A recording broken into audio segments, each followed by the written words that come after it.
I believe the state is ready with your next witness. Is that correct? Yes, Your Honor. The next witness would be Police Officer Jennifer Mitsch. She will serve as the summary witness on the third and fourth homicides. Okay. All right. Thank you very much. Come on up, officer. Swear in. Raise your hand. You solemnly swear the testimony about to give before this court and jury be the truth, the whole truth, nothing but the truth, so help you God. Stuff there. That's it. Good morning. Just keep your voice up. Okay. Yeah, probably a little closer. All right. There you Is that go. good? That sounds very good. Thank you. Sorry.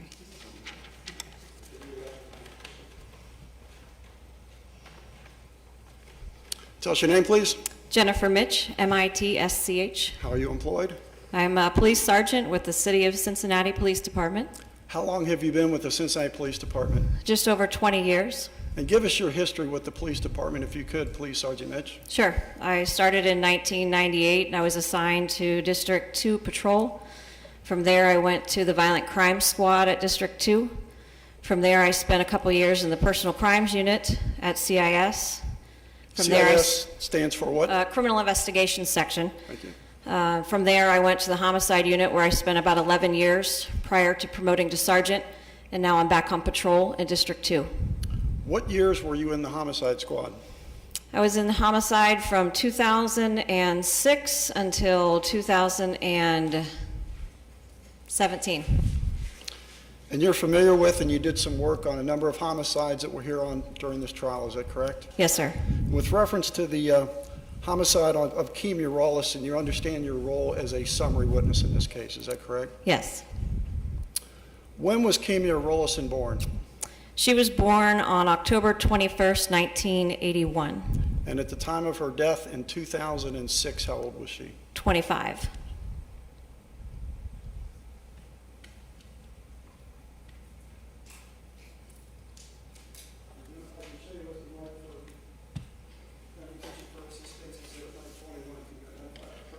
Yes, that's a picture of Kemia Rollison. Any objection? No. Okay. State's Exhibit 21 will be admitted.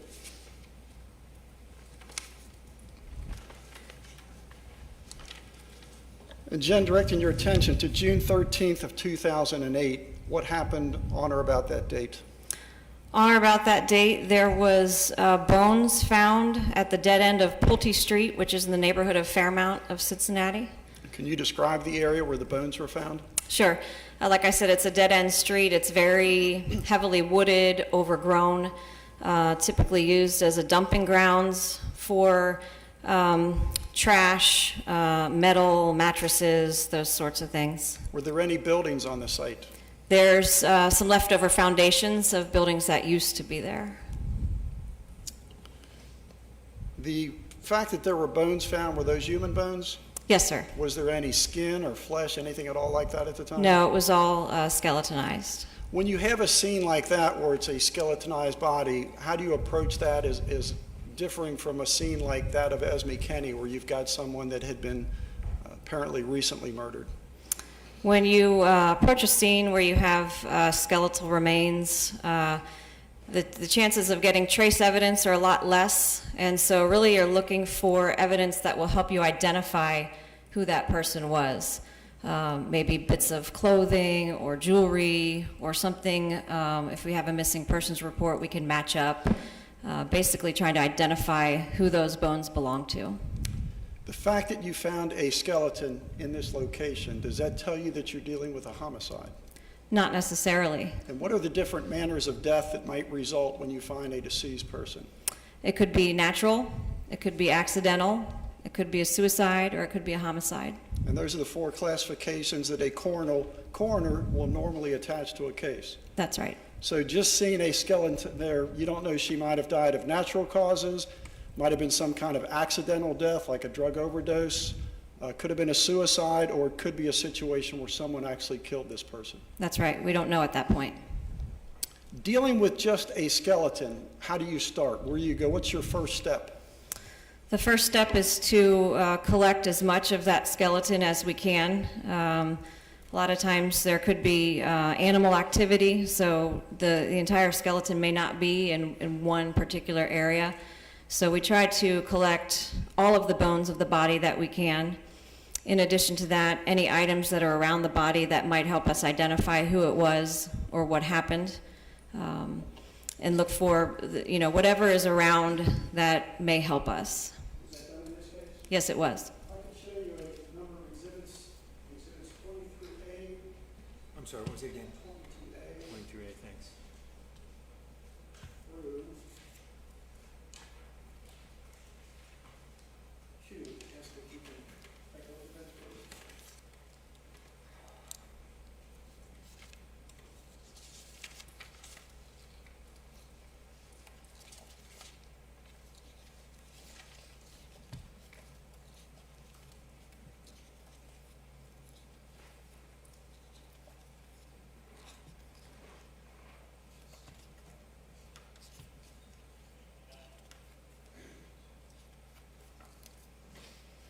So these are photographs of the crime scene on Pulte, and including placards and evidence tape. And this is a diagram. Excuse me? This number 22P as in Paul and 22Q as in Queen are diagrams that were done by a criminalistics unit of the area. 22A through 22O are photographs of the crime scene. Do they clearly depict what the police officers found on that day? They do. At this point, we would ask to do this in evidence. 22A through Q? Yes, sir. Okay, any objection? Okay, 22A through Q will be admitted. Just going to also approach the Alamo and display this. Yes, sir. Just keep your voice up so everybody can hear you, please. Thanks.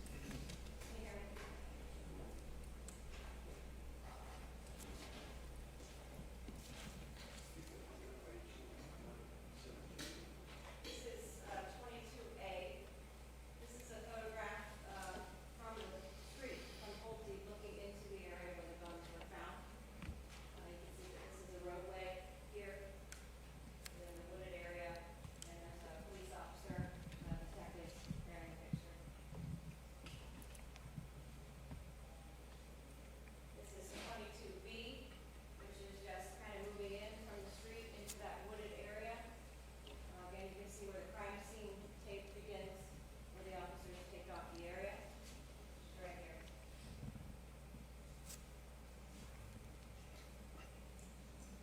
Moving in some more, this is 22C, and this is more of the crime scene area. You can see the crime scene tape, and you can see where there is a placard here. You can see crime scene tape on the other side as well.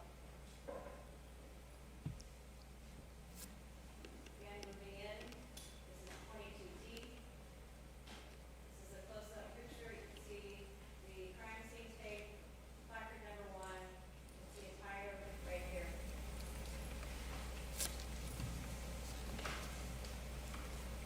22E, you can see crime scene placard number 2. You can see what appears to be a tarp and some cement.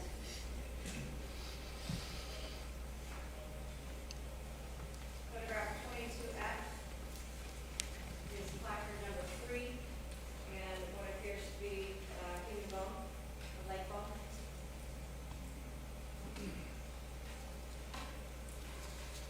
22G is placard number 4, which is depicting more bones. This appears to be maybe part of a pelvis, maybe part of vertebra. And also there's a measuring tool that criminalistics took there. That wasn't something we found there. That's put to give size of what we find.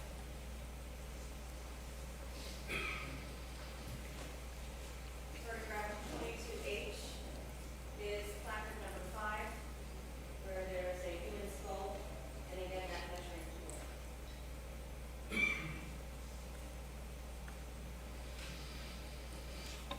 22I is again a closer picture of the human skull, and you can see part of the placard in the corner.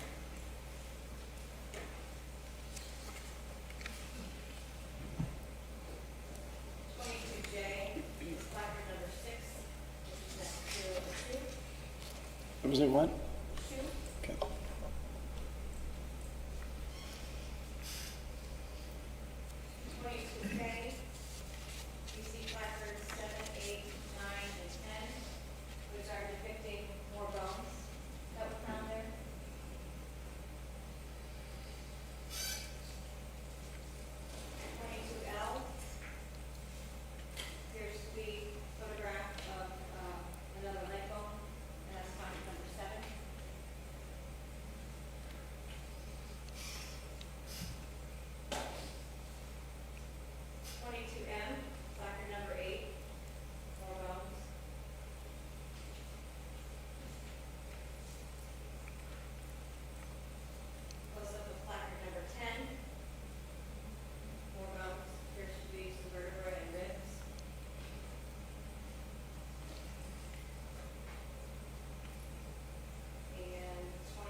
Yes, please.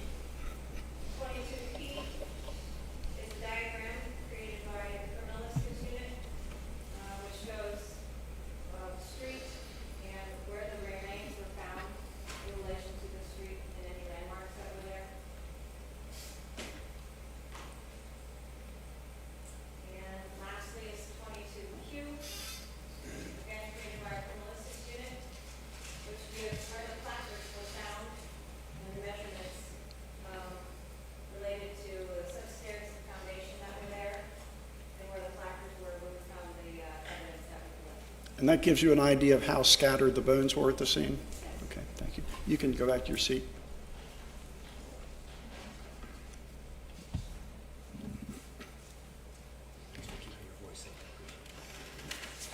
So at this point, you know you have a deceased person and you know that it's human. That's about all you really have at that point, is that correct? That's right. What was your next step in this investigation? So in this investigation, we contacted Dr. Beth Murray, who is a forensic anthropologist who's experienced in identifying bones. And she works at Mount St. Joe, is that correct? She does. And do you call her in normally in a case like this?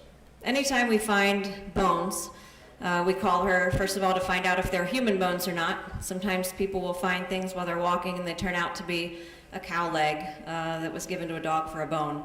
She'll help us identify whether or not something is human or not, so we call her often. And what else can she tell you just looking at the bones in most cases? She can tell us a lot. There's differences in bones of children versus bones of adults. Children's bones haven't necessarily fused all the way, so she can give an age range. Also, there's a difference between the skull and pelvis between men and women. And I think you pointed out to me before that men's skulls are thicker than females. That's what I've heard. Okay. It's long been a rumor, and she's confirmed it. Is that correct? That's right. Okay. What else could Beth Murray tell you in this particular case? In this particular case, she was able to tell us that these bones belong to an African American female that was between the ages of 20 and 70. So at that point now, at least you got a direction to go towards. Is that right? That's right. You still do not know if you're dealing with a homicide or suicide or accident in most cases. Is that also correct? It is, however, Dr. Murray was able to tell us that there were burn marks, char marks on some of the bones, as well as a nick in the vertebrae, which is consistent with a cut or a knife wound with a lot of force. I can show you states 23D and 23H that were taken at the coroner's office. Can you identify that? Sure. These are photographs of bones at the coroner's office, which were examined by Dr. Murray. Same bones that were found at the scene. Yes. Judge, I believe there is a stipulation from the defense that the bones found at the scene are indeed the remains of Keely Wilson. Is that correct? We will stipulate, thank you. All right, thank you. Judge, I have to move it. No objection on the 23D and H. That is correct. Those will be admitted. Judge, can you come back to the room and explain what we see here?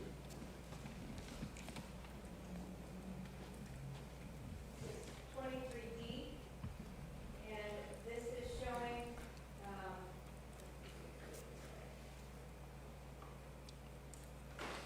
rib bones and vertebra, pelvis bone, sacrum, and leg bones.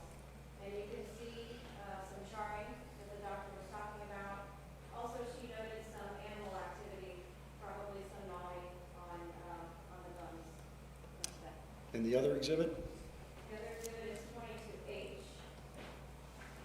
And that was a neck vertebrae, I believe? This was a neck vertebrae, and 23H right here is the nick, the cut in the bone that Dr. Murray said was consistent with a knife and force. So in the past, we're talking about, we don't know what this is, but based on a knife wound to the neck, all the way through the vertebrae, this one from between this and the homicide. Yes.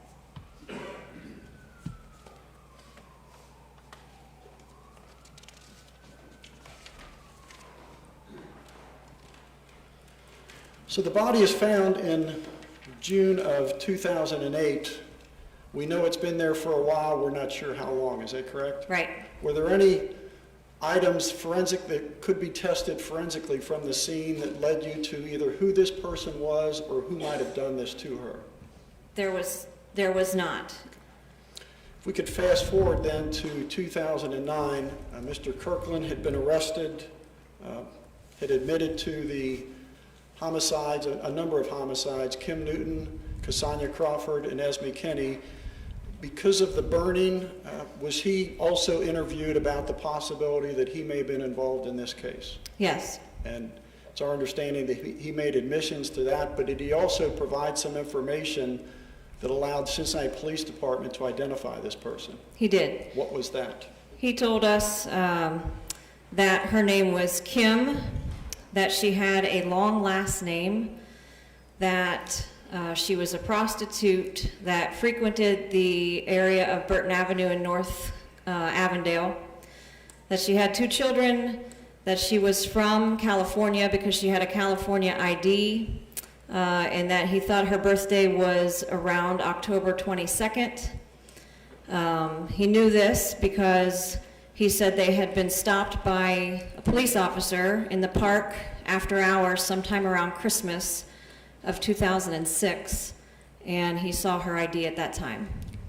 So based on that information, how was the Cincinnati Police Department able to go from that information he provided to a positive identification as this person as being Kimi Rollison? Well, we couldn't find any missing persons reports that matched the description of who we were looking for at the time. So we started by looking in our databases. We, as police officers, are required to fill out what's called a FIR card. That stands for Field Interview Report. Anytime we come in contact with somebody during the course of our day, we fill out a card with that person's information. We searched our FIR card database with that limited information and didn't come up with anything. In addition, since he told us that they were stopped by a police officer in the park after hours, we also know that when an officer queries somebody, those records are kept. So we decided to look for anybody that was had a California ID that was queried by a police officer during that month. The month being December of 2006. Yes. Did you get a number of hits back or reports back? Yeah, we got a large stack of information to go through. And going through all of those, you came upon a person that first name was Kim. There was also, I believe the defendant indicated it was a long last name. Yes. And did you find something that was consistent with what may be a long last name? We found a person by the name of Kimya Bodhi Amaya Corinne Rollison. African-American female Yes. from California? Yes. What did you do from there with this information? Now you've got the name of someone that may belong to these bones. We did not show her as a missing person, so we reached out and identified her family and contacted her family in California. And what was their reaction when you called them and asked them about Kimya? At first they were excited, thinking that we found their daughter who was lost. Did they provide you any information that helped you ultimately positively identify her? They did. We were interested in confirming her identity through dental records, and they were able to tell us that she did attend dental clinic in Norwood.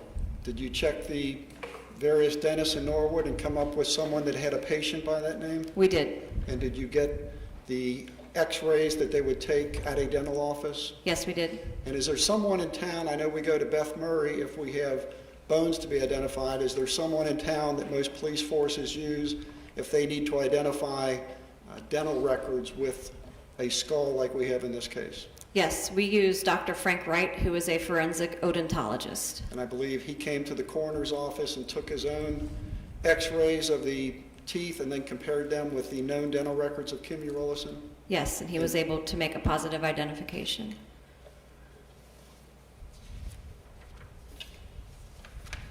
If we could switch gears then, Jen, and move on to the homicide of Esme Kenney. You're also going to provide the information of the various police officers and criminalists with on this case. Is that correct? That's correct.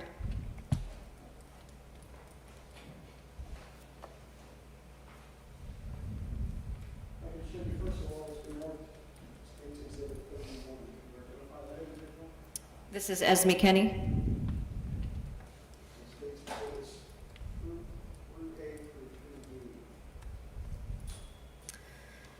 through A through 3A through 3D are photographs of the area that Esme Kenney's body was found. First of all, as to human evidence case exhibit number 31. Any objection? No objection to that. State's Display exhibit, that for the jury. State's exhibit 31 will be admitted.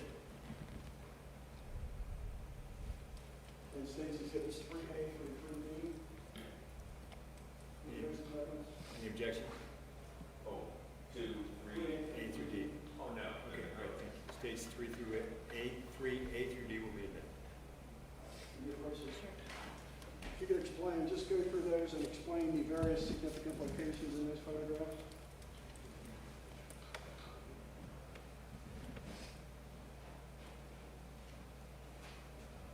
Is a aerial photo which was taken from a helicopter, which shows Esme's home, Winton Ridge Lane, and water tower across from her home, across the street on Winton Ridge Lane.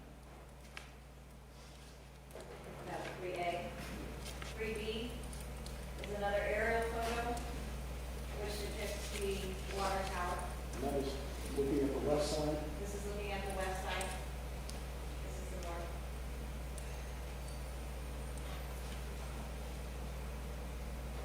3C is an aerial photo. This is the northwest side. There are a group of pine trees here. Right here is a person, a criminalist, in a yellow raincoat, and that depicts where we found Esme Kenney. This is Winton Road, right here.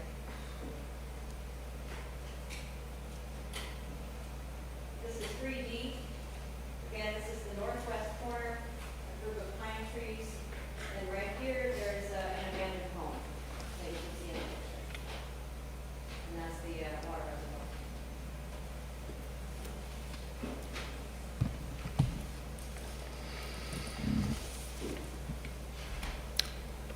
Going back to the date of Saturday, March 17, 2009, around 3:45, 4 o'clock in the afternoon, were there some Cincinnati police officers on patrol on Winton Ridge that had been responding to a 911 call?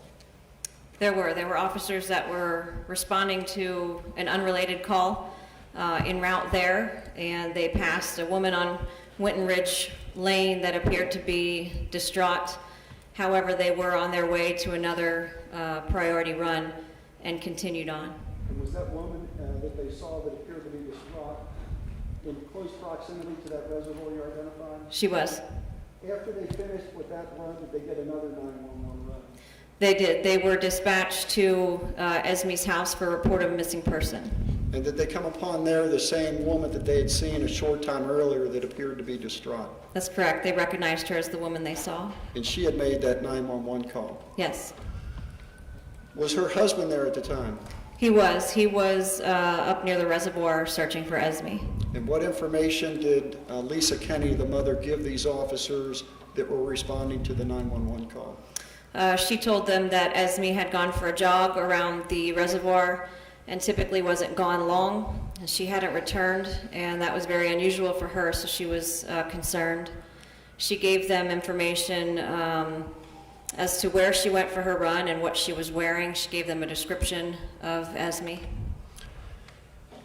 It's a possible missing report, is that correct? That's right. And what are the possibilities in a situation like this where someone left their house, apparently just went across the street, and now they're home? The possibilities are endless at this point. It could be that she's hurt somewhere. It could be that she came back home and mom didn't know. It could be that she was abducted. It could be that she ran away.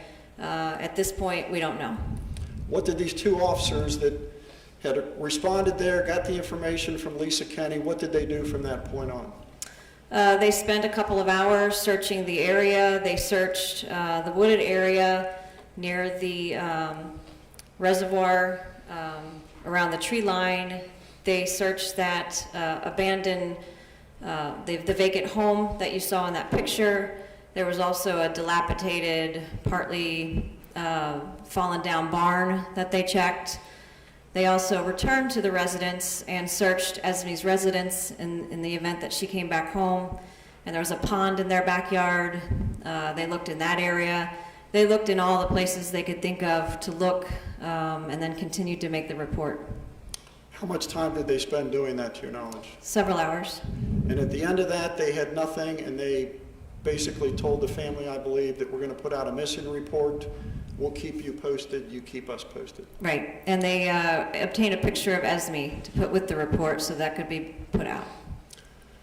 Moving forward to later that evening, do you know an officer, Jennifer Ernst? I do. What is her position with the Cincinnati Police Department? She is now retired. At the time, she was a canine handler. And how many different types of canine squads or dogs do you have in the department? So we have patrol dogs, which are trained to trail scent and apprehend suspects. We have arson dogs, which are trained in bombs and any arson-related things. We also have narcotics dogs, which are trained to pick up on the scent of narcotics on traffic stops or different situations like that.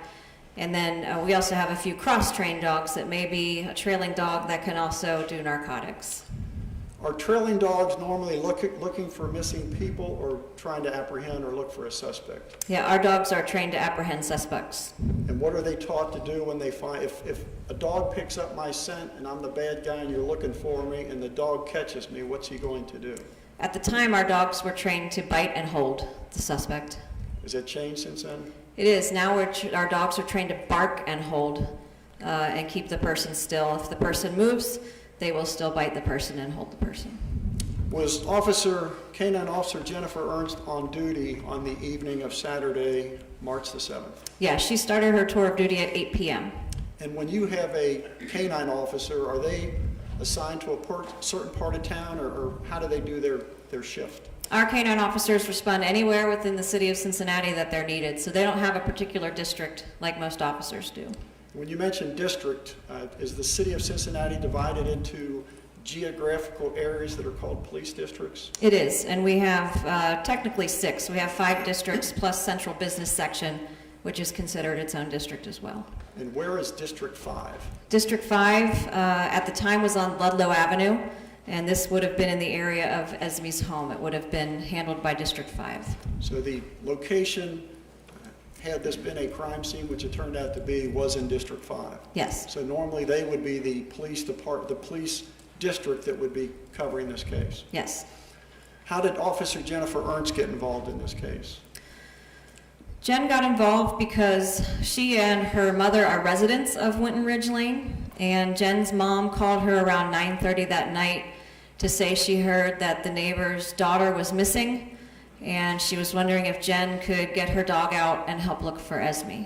Did she do that? She did. She got a hold of another canine officer, Tony White, thinking that 2 officers would be better than 1. She also contacted District 5 to get a copy of the police report so she could see a description of what she would be looking for.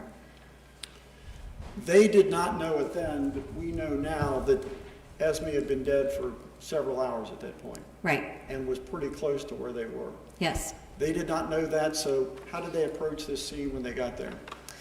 So when they got there, their decision was, because our dogs are trained not in search and rescue to find missing people, but to apprehend, they decided to check the area on foot first. So they decided to walk around the water tower and see if there was anything that they could find on foot first. And is the concern that if they would have turned the dogs loose and Esme is maybe being held somewhere, she would have been bit? Yes. So these 2 officers walked around the perimeter of the reservoir, and what did they find? As they were walking around that northwest corner where I pointed out the pine trees, they saw who is now identified as the defendant sitting under one of those pine trees. It does. Yes.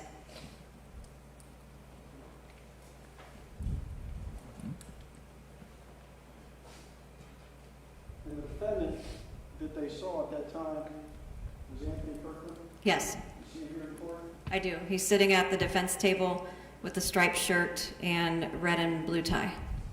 Record what that application are? Record will so reflect. This is a photograph of the defendant on the night that we apprehended him. Yes. Any objection? No objection. Thank you. State's Exhibit 26 will be admitted. So they approach Mr. Kirkland, he's in the one corner, sitting under the tree. Did they ask him to identify himself? They did. They flanked him. They didn't know who they had there. They started a conversation with him. Officer White was able to see two knives sticking out of the top of the defendant's left pants pocket. Yeah, this is a picture of two steak knives in a evidence container. So that's how they appeared after they've been collected and put on the evidence. Yes, At that point, did they pat him down and search him? they did. At that point, because they already had weapons involved, they continued to pat him down. This is a pocket knife, which is extended, and a Leatherman tool. Was also in his pocket? Yes. Gents, if I could read the evidence, State's Exhibit 28, this photo of steak knives. Any objection to the admission of State's Exhibit 28? No, Your Honor. State's Exhibit 28 will be admitted. And State's Exhibit 27. Same for 27. No objection. Okay, 27 will be admitted. Thank you. Did they ask him to identify himself? They did. And what did he tell them? He told them his name was Anthony Palmore, and they asked for a date of birth and a social, and he gave them that information, which they then queried on our query channel, and it was not coming back to anything. If it doesn't come back, it means you, Most likely the person's lying, or they've never had any contact with the police. did they decide to place him under arrest at that point? At that point, they placed him in handcuffs and detained him until we could figure out who he was, and they continued to pat him down. Did they find anything else during this pat down? They did. Let's say that for one, for identification purposes, State's Exhibits 3E, F, and G. 3E, F, and G are photographs of what was taken out of his right pocket. What are those items? The 3C is purple watch. I'm sorry, reading glasses. 3E, this is a purple watch. If I could ask to move that in the evidence, sir? That's 3. Any objection to 3E? Yes, sir. Thank you. 3E will be admitted. 3F is an iPod and earphones. And 3F is the back of the iPod 3G, and it's the back of the iPod taken out of the case, and it says property of Esme Kenney. Should I ask for the 3F and G? Any objection? No objection. Thank you. 3F and G will be admitted. Thank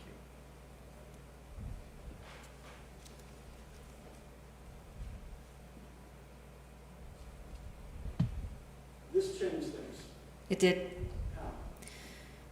How? Officer Ernst knew that Esme was missing that purple watch, and so she knew that he had property of somebody that we were searching for. What was done at that point, first of all, with reference to that property that was recovered from the defendant? They asked him where he got the property, and he pointed in a direction to the south and said he found it. And just to reorient us, at that point where the trees are, Esme Kenney's body several hours later was found to the north of the reservoir. Is that correct? That's correct. So when they asked him where he got these, he said he found them and pointed to the south. That's right. Sometime during this conversation, did the one canine officer, White, start walking towards the woods to the right, He did. to the north? He did. And did the defendant say anything at that point to Officer White? Yes, he told him, no, I found them, and pointed in the southern direction. Was the defendant then taken into custody and transported by another officer down to, eventually to the homicide squad? He was, after Esme's parents were shown the property that was found to confirm that it did in fact belong to Esme. And I'm sure this was very upsetting to them. Yes, they knew that we found her property on a man, but we still had not found her.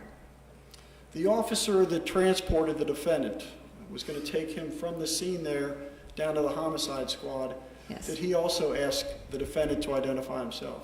He did. He gave him the same information, Anthony Palmore, with a date of birth and social security number that weren't returning to anything. The officer persuaded him to be truthful with him, that he wasn't going anywhere until we knew who he was. At that point, he asked if he could call his mother, until the defendant asked if he could call his mother, stating that he probably wasn't going to see her for a long time after he told us who he was.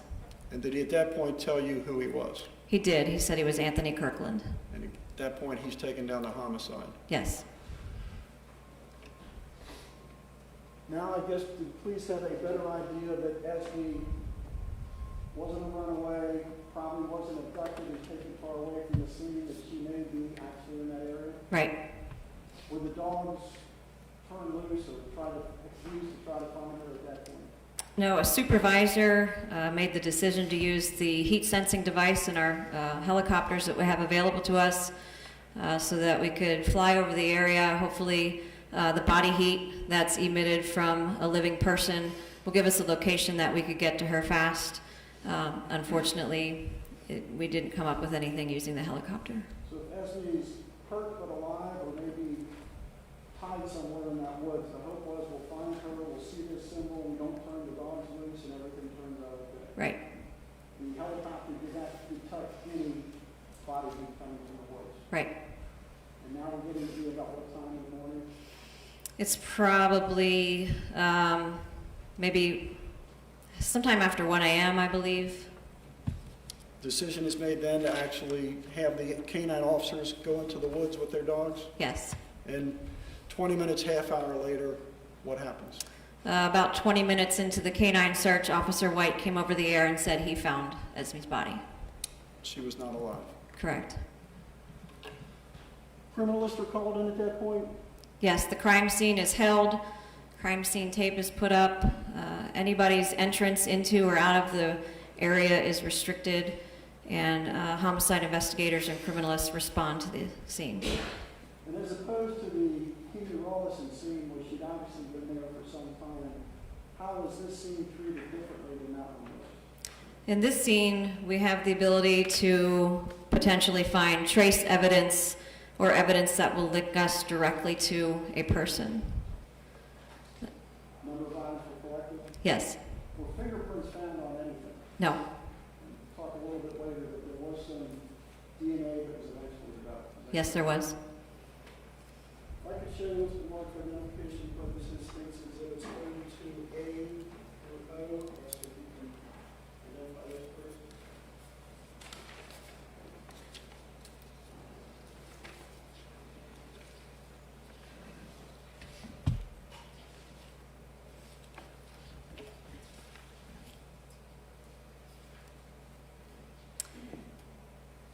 These are exhibits 32A through O, and they are pictures of Esme Kenney's crime scene. Do those fit over the pit how she was found there that morning? Yes. Judge, I'd ask you to that is 32A through O. Yes. Thank you, Judge. We'll stand up prior. Okay, all right, thank you. State's exhibits 32A through O will be admitted. Judge, I believe there is a stipulation that all of those photographs are either those photographs that depict a body in those woods is the same person as contained in State's Exhibit number 31, as contained. We will so stipulate. Okay, thank you. Judge, I'd like to have Officer Rex again first. Yes, sir. And again, if you could identify each photograph by letter and what was. This is photograph 32A. And in this photograph, this is the detective here, but this is the brush, gives an indication of how heavily wooded and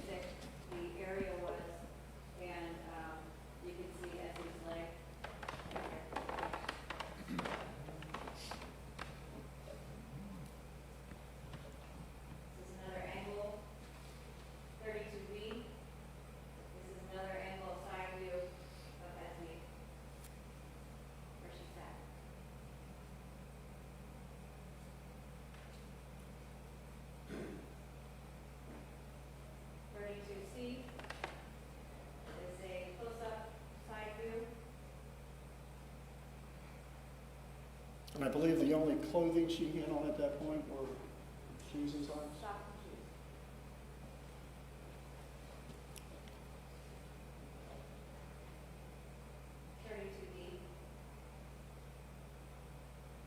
This is a view of Esme's body again, where you can clearly see burn marks.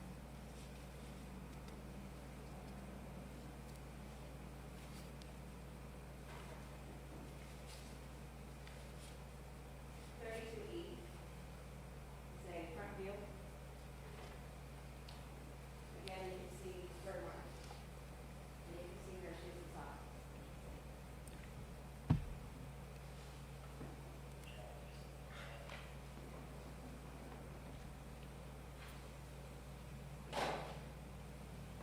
Another view. In this picture, you can see burning, charring on her hand.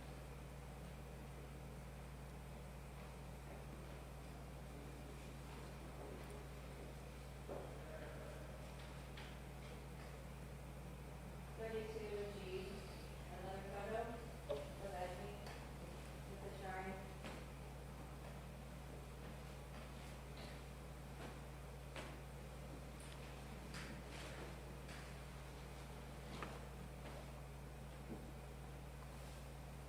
H.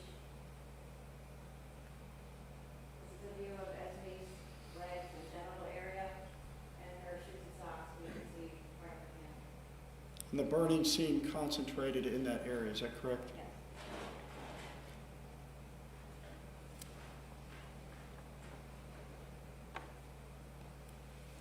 This is a photograph of Esme's feet with her shoes and socks.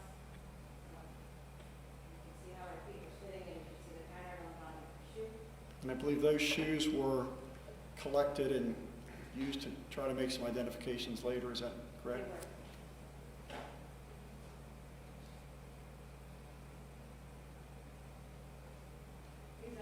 This is 32J, similar pictures, but now with the placards, new pictures of items that criminalists thought that were important. And I believe number 2 depicted some type of burnt cloth. Yes, number 2 is a burnt cloth. Number 3 is a stick with a burnt tip. A burnt tip. A burnt tip.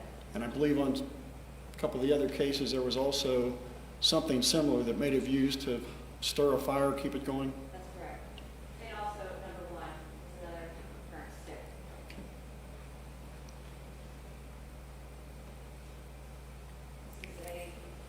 This is 32K. It's a close-up, including placards number 1 and 2. Number 2 is a burnt cloth. Number 1, a stick with a burnt tip.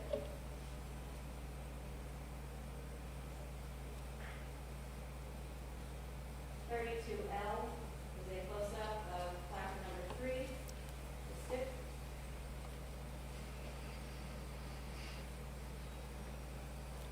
M is a copy or a photograph of Esme's body after it was placed onto the body bag by the coroner. Her hands have been bagged. We bagged the hands in an attempt to preserve any evidence that may be on the hands or under the fingernails. And I believe in this case, no such evidence is found, is that correct? Correct. And her fingertips, at least on the one hand, were also burned? Yes.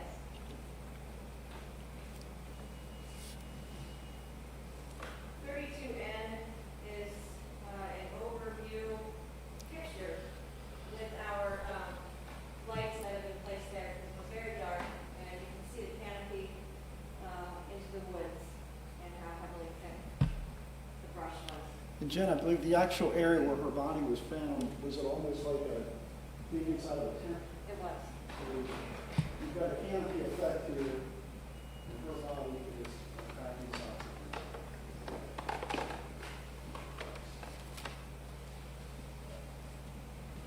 32O is a picture of a blue broomstick that is stuck in the ground. We photographed that and took that as evidence in the event that it served as a marker for somebody if they wanted to come back to the area. How close was that to Esme's body? Was it in the same general area? It was in the general area where you might enter the woods to get to her. So the thought was, whoever killed her and burned her, if they needed to find the body to finish the job, that was a marker. Right.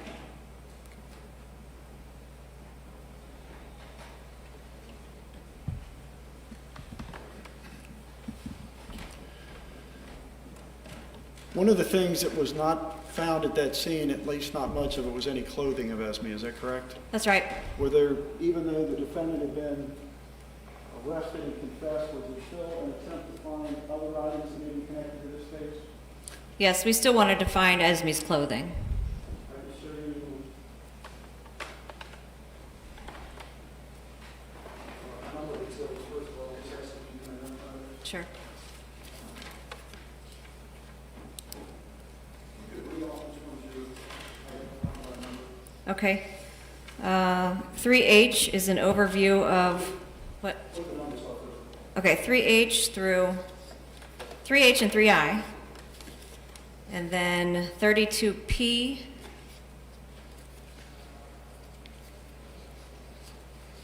through 47C. Those all fairly accurately depict the items that are in this photograph. They do. Here's what has the moving evidence, crystal clear, states exhibits 3H and 3I. Hold on a second, hold on a second.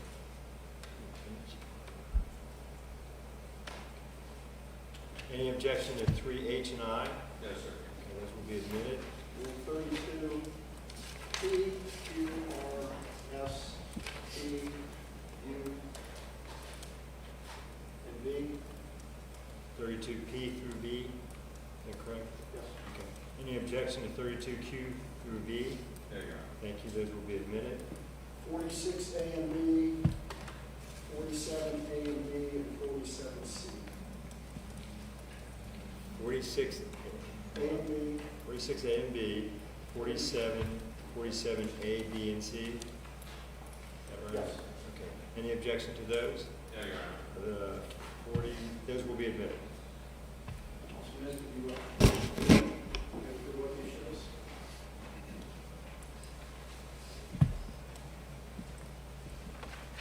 This is 3H. This is an aerial photograph of Winton Road. This is a crime scene van. This is the criminalist in the raincoat. And this is Winton Road right there.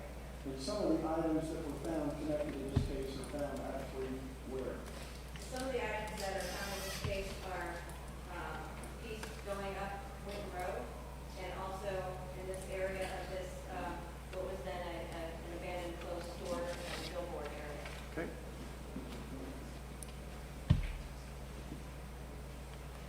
Three I is a satellite view of same thing.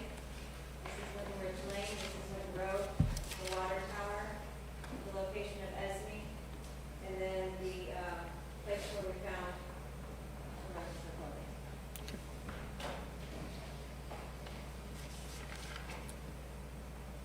So, in that aerial picture where I just pointed out the crime scene van, that's the crime scene van. And these are placards going up Winton Road where pieces of burnt clothing were found.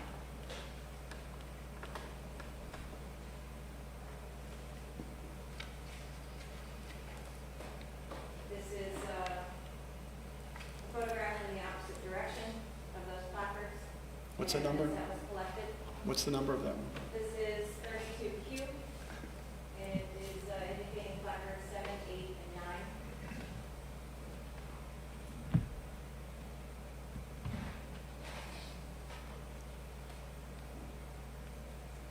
R is a picture of that vacant business and the billboard that I pointed out on the aerial photo.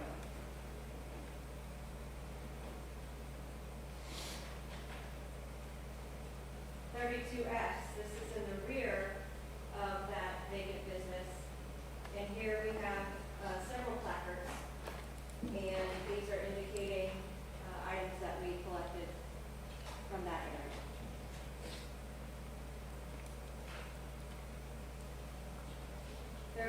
T is a bag with items in placard number 2 that we collected and found behind that building.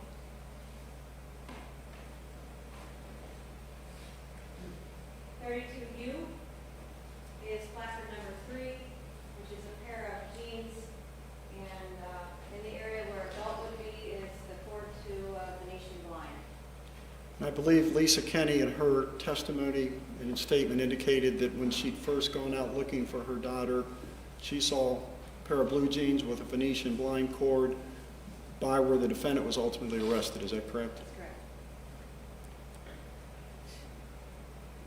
32B is a picture of those same jeans at the criminalistics unit with the label.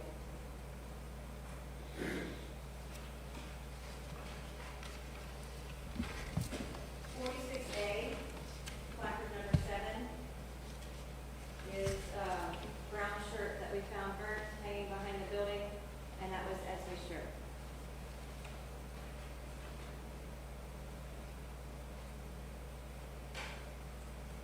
.46B is a picture of that shirt at the criminalistics unit with a label and a measuring tool, which shows that her shirt was burnt and had been cut. So it had been cut. Where was it actually cut? Was it the front or the back? I believe it was the front. And then it was ultimately burned? Yes.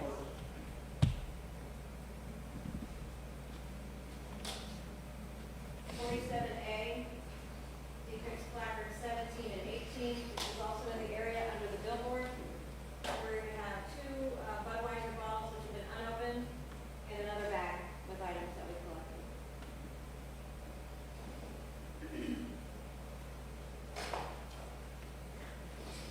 .47B is that bag that was placard number 17.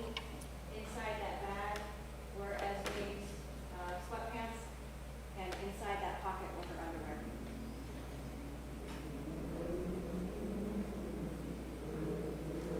.47C are those items at criminalistics with the label and measuring. So Esme's clothing, the top had been cut. All the items were found up the street. That's correct.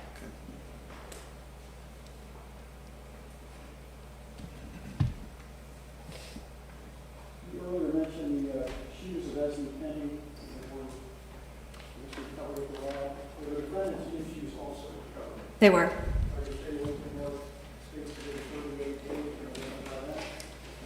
Yes. That's a photograph of the defendant's shoes. Were there a number of shoe prints seen at the scene and photographed at the scene? There was. Sure. And read off each number without describing it, just tell us what they depict. 39A and B. Photographs of shoe prints. Photograph 40A and B.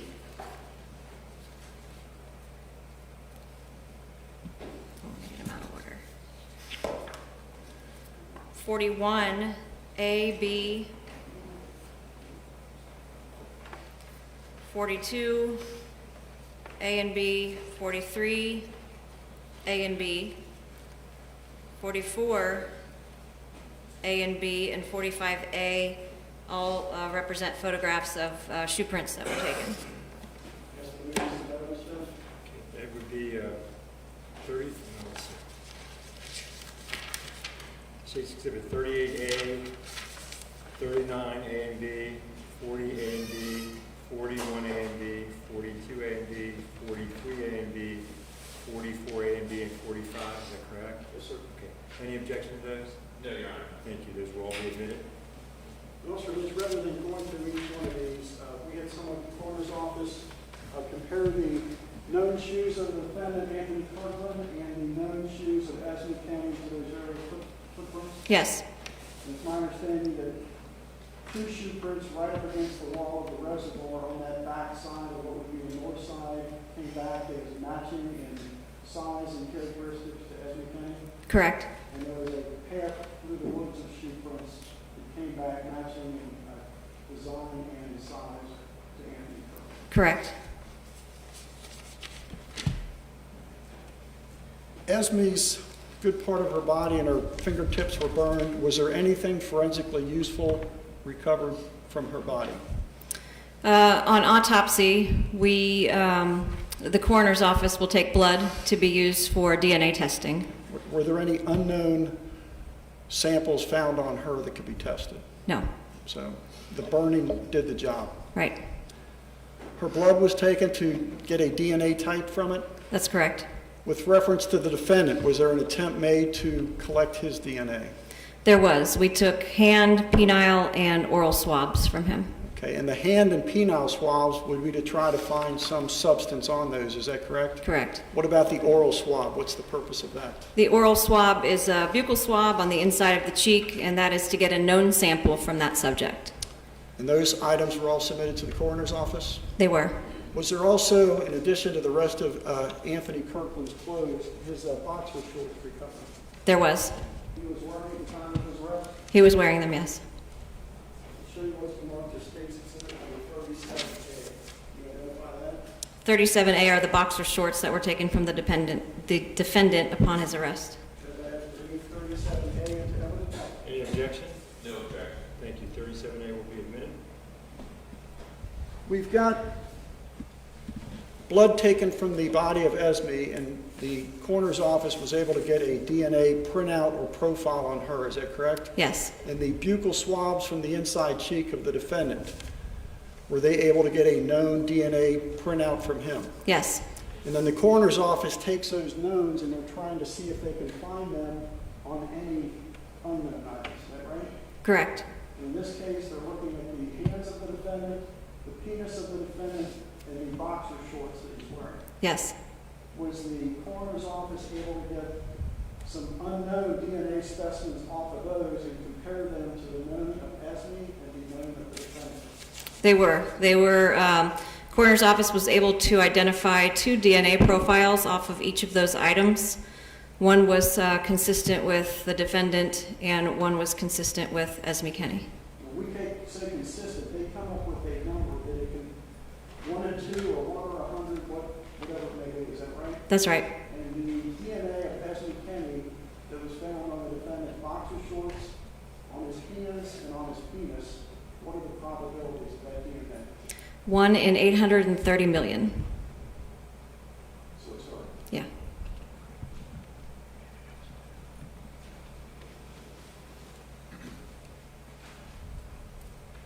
No other questions of this witness, Your Honor?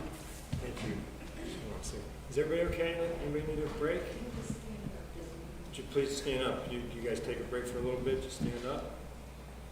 Yeah, everybody else can stand up too if you like. Okay, we'll just take a short break here. Are you okay? You okay?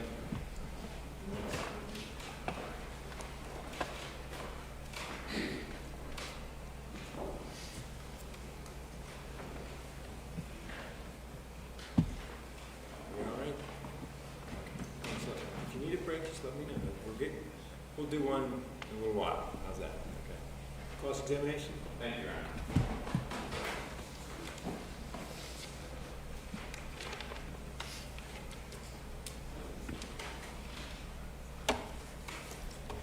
Good afternoon. Good afternoon. I'm Rich Wendell. I'm one of Mr. Kirkland's attorneys.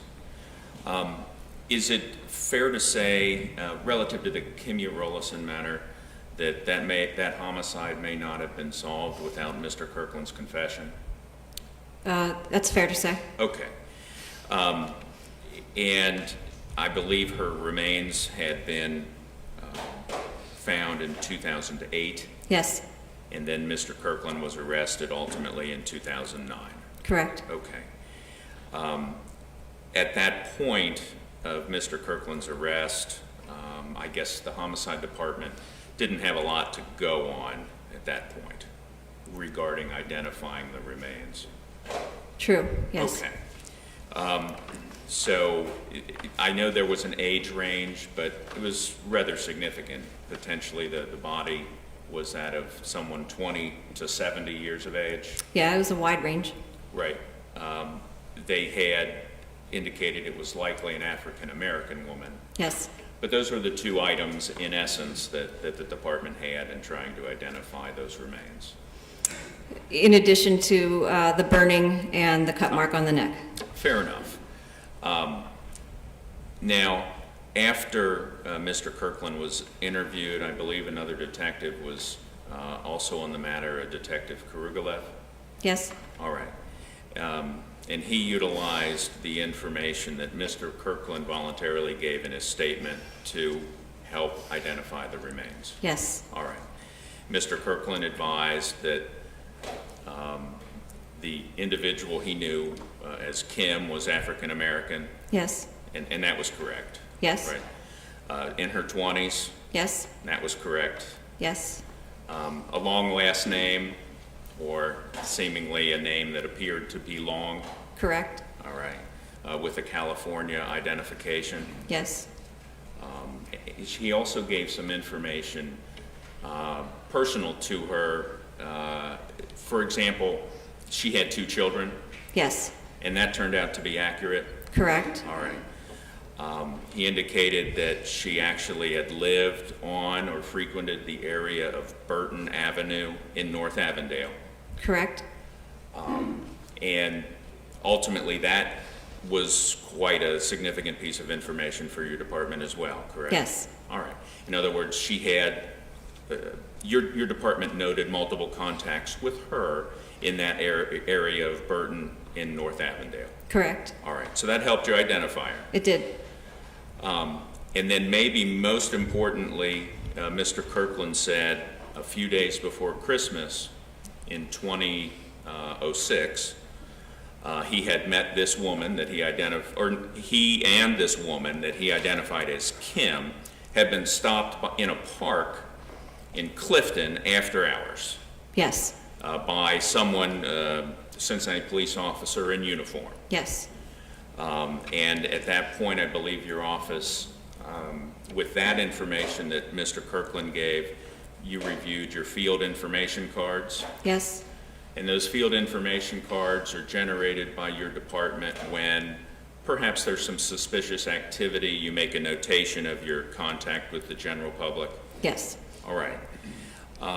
Additionally, is it probably fair to say that the use of a California ID in the greater Cincinnati area is somewhat rare? So that helped your office out as well? Yes. Okay. And ultimately, Kimya, Bodie, Ayamea, Kareen Rollison was identified? Yes. Okay. And so the information that Mr. Kirkland gave in his confession regarding Ms. Rollison was accurate? Yes. It was truthful? Yes. And Ms. Rollison's ID had actually been run or queried by the uniformed officer on December 22nd, 2006 at 1:40 a.m. That's correct. And that was by Sergeant Clare of the investigative unit? I don't know what unit he was in, but yes, Claire is the officer. Understood.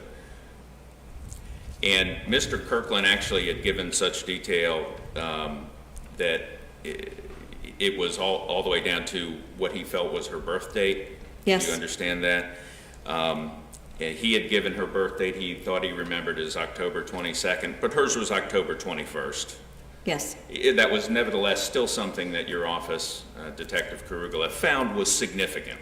Yes. Okay. In other words, it wouldn't just be happenstance or chance. That seemed like an attempt to really give truthful information, Correct. even though it was off by one day. Yes. All right. Ultimately, do you understand that Detective Karugalev contacted the family in California? Yes.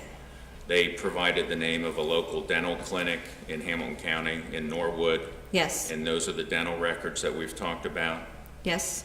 And ultimately, those dental records were utilized to confirm that the remains were those of Ms. Rollison. Correct. All right. Detective Karugalev and your office were able to give closure to the family to at least a certain degree, correct? I can't answer that. I don't know. All right. Do you understand that the remains were ultimately returned to the family in California? I don't know the answer to that either. Okay. Your Honor, thank you very much. Thank you. Anything on redirect? Briefly, Judge. So Sergeant Mitsch, 2.5 years later, he provided information that helped you identify this woman he had stabbed in the neck, Correct. set her body on fire, Yes. and dumped along with some other refuse. Yes.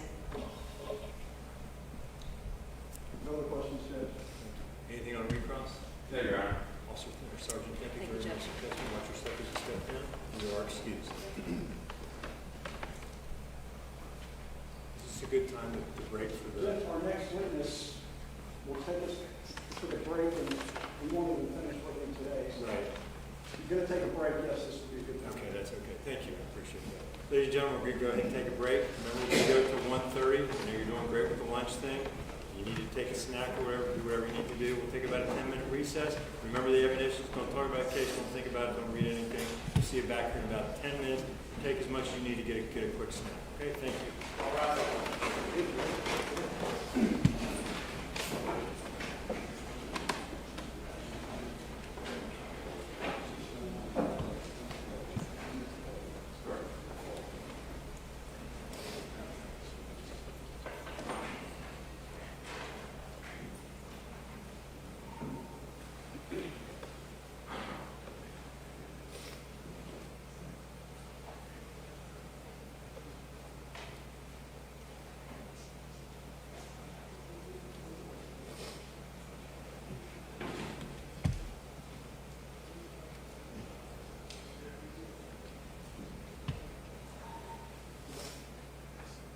Please be seated, ladies and gentlemen.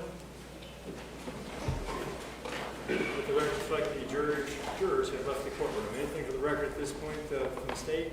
No, sir. The defense? Thank you. Just get it set up, be ready to go, and we'll go to 1:30. Thank you all very much. Court's in recess.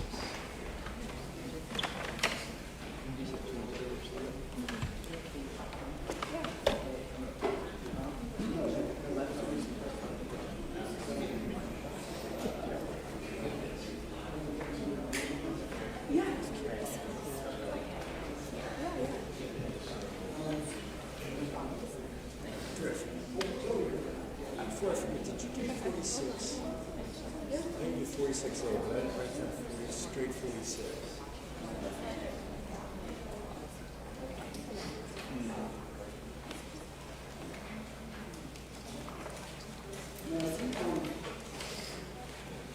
No, there's a number of fiscal items that were showed and not showed. We're not using that. Okay. I just, 46 was the actual. you're not doing 46. Okay. I got you. Okay, thank you.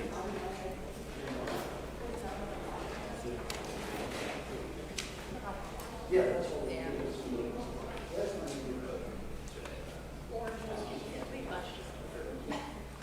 Good point, Karen. Yeah. Where's she?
There is one in, but there's one.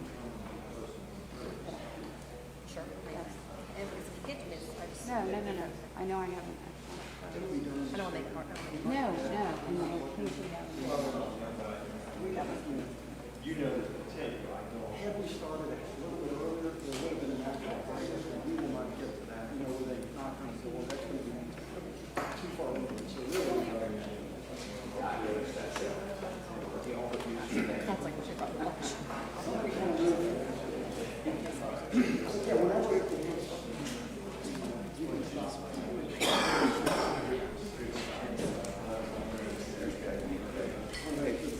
Ms. Peggy, whenever we, because we want to stop at 1:30, but when we say, okay, we're going to stop, when you stop it, can you start it at the same place the next day? I won't be a problem. I'm ready to write down my marker.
Did Jen take off? Did Jen take off?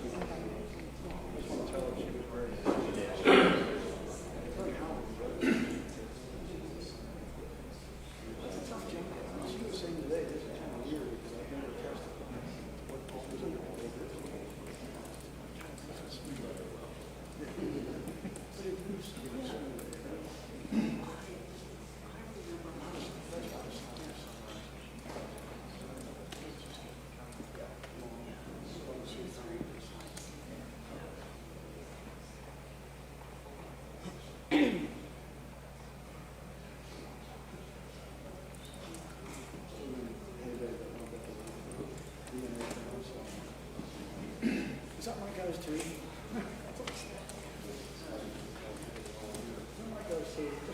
God, that's how you identify something like that. And the scientist, what I was saying, she goes, yeah.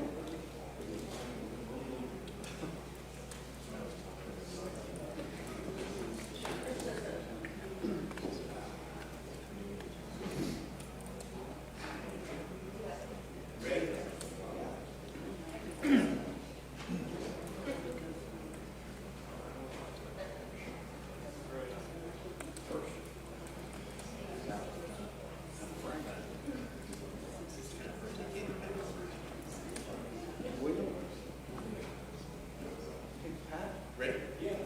Pat, what was Hershey's first name, the old corner? Who's Hershey? Dr. Hershey. Jeff. All right. Who's in New York?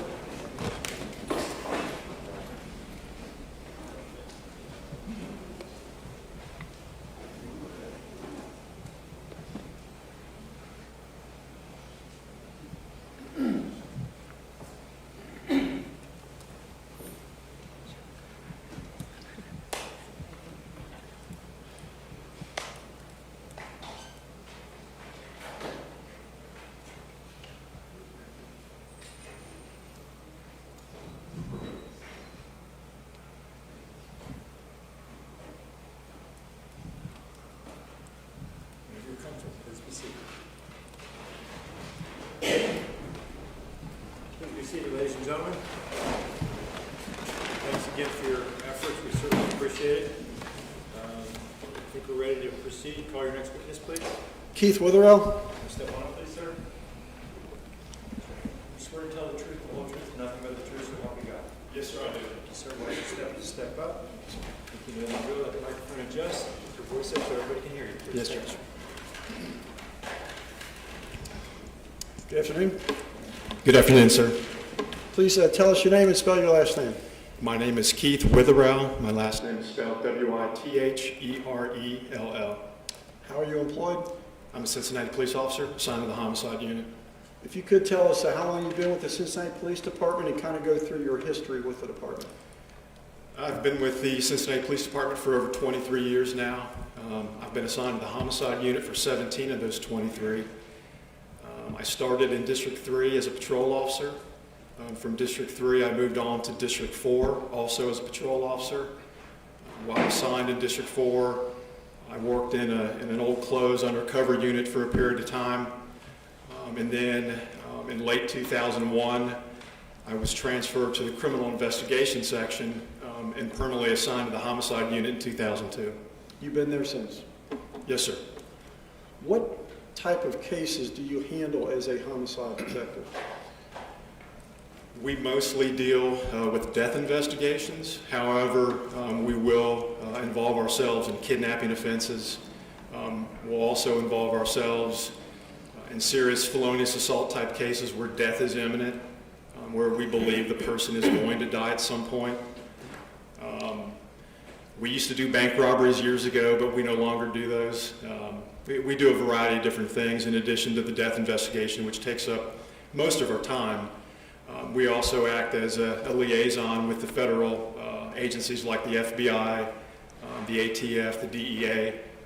We will help them out as well. Sometimes a case is characterized from the outset as a suspicious death. Is that correct? Yes, sir. What would be an example? A suspicious death could be an apparent suicide. A suspicious death could be an otherwise healthy person. They drop dead in their living room. The family, they believe there may be foul play, or they may think there's something more to it. We will sometimes involve ourselves in those kinds of cases. We investigate all child death, 7 years and younger. We'll do arson death. We'll do drowning death.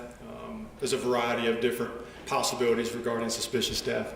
And going in, you don't know if it may have been an accident. We've had suicides or hangings, I know, that have been accidental, have been suicides, and some that have been actual homicide staged to be a suicide. Is that correct? Yeah, that's correct. Just to be clear, I don't want to confuse what I do with what the coroner's office does. I don't rule on manner of death. In the state of Ohio, there's homicide, there's suicide, there's accidental, there's natural, and then there's actually an undetermined, the fifth cause of death. We don't determine manner of death. We investigate the crime and we present that information to the coroner's office in an effort to help them understand the medical evidence to the best of their ability. And going in, if you have a suspicious death, are you generally yourself going to treat it as a possible homicide? Yes.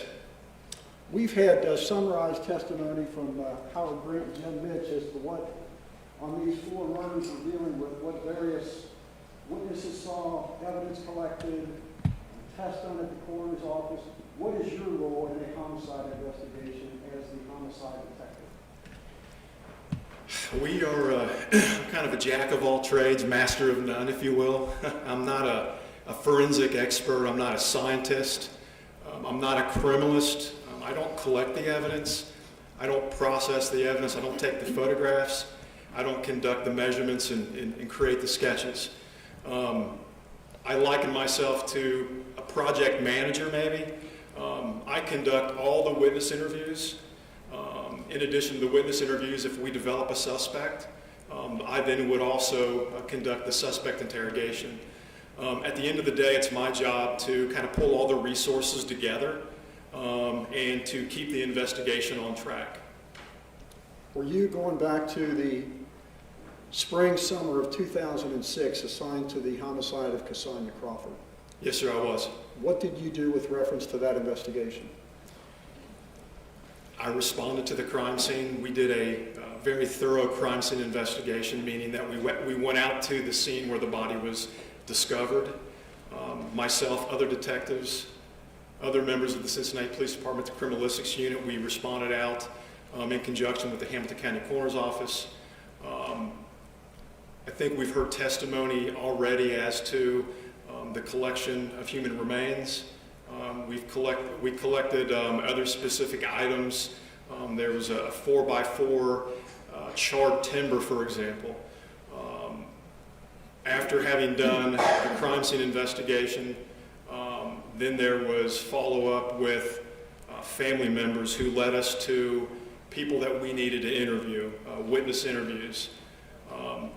Through the course of the interviews, we were able to locate the path in which Ms. Crawford used the night of her assault.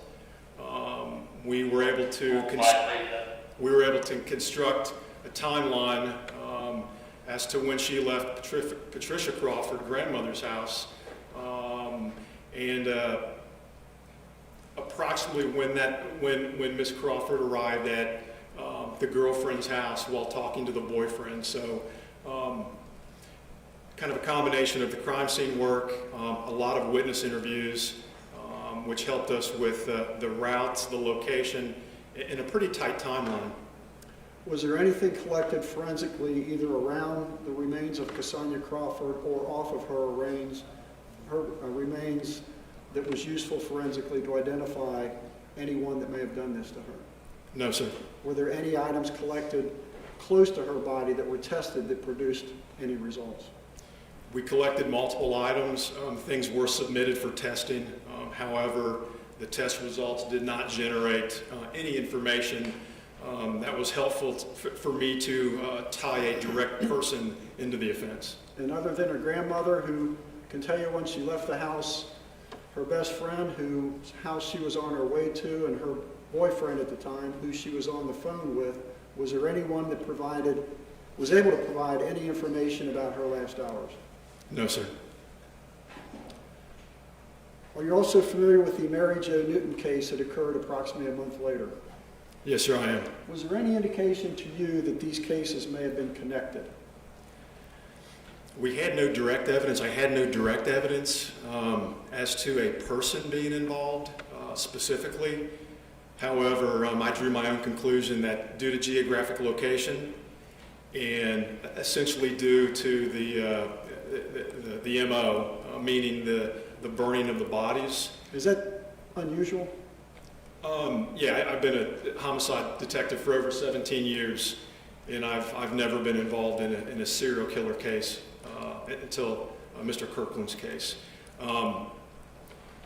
The burning of bodies, the burning of items, it's been my experience that is done to destroy evidence. So, yeah, I would say that is unusual, yes. It's unique, how about that? So you couldn't necessarily connect these two cases to any suspect, but to you, they were connected to each other. Yes, sir. Moving forward to March of 2007, did you develop someone as a possible suspect in these two cases? Yes, sir. Who was that? Anthony Kirkland. And was one of the things that led you to suspect him is that where he was living at the time was right in between where these two things took place? He was residing at 860 Ridgeway in Avondale, yes.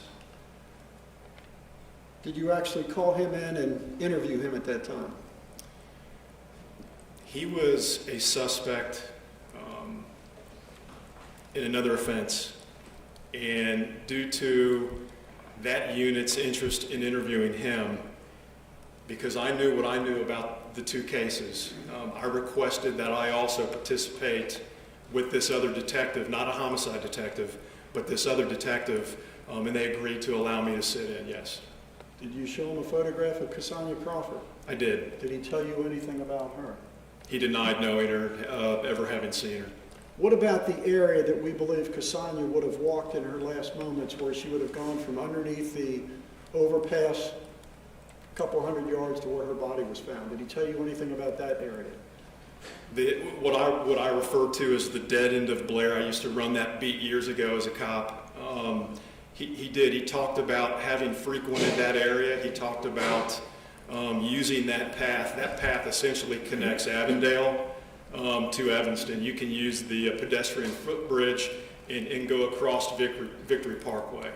He absolutely talked about using that area, yes, sir. So he frequented the area but had no idea who Cassandra Crawford was? Correct. He denied in that initial interview that he knew her. I showed a photograph and he did not recognize her, no. What about Mary Jo Newton? Did you also show him a photograph of her? I did. How did he respond to that? He responded differently. He stated that he casually knew her from the street. If I remember correctly, he even talked about having sex with her on multiple occasions. But denied ever doing any harm to her? Correct. He denied hurting her, yes. Outside of the fact that he lived in between these two crime scenes, was there anything physically you had to link him to either of these crimes at that point? No. Were these cases closed? Initially, no. Ultimately, yes, they were closed. Ultimately, when he was arrested sometime later? Yes, sir. Going further then, Keith, to March 8th of 2009, a Sunday morning, later in the morning after the body of Esme Kenney was found, were you called in to conduct an interview of Anthony Kirkland at that time? Yes, sir.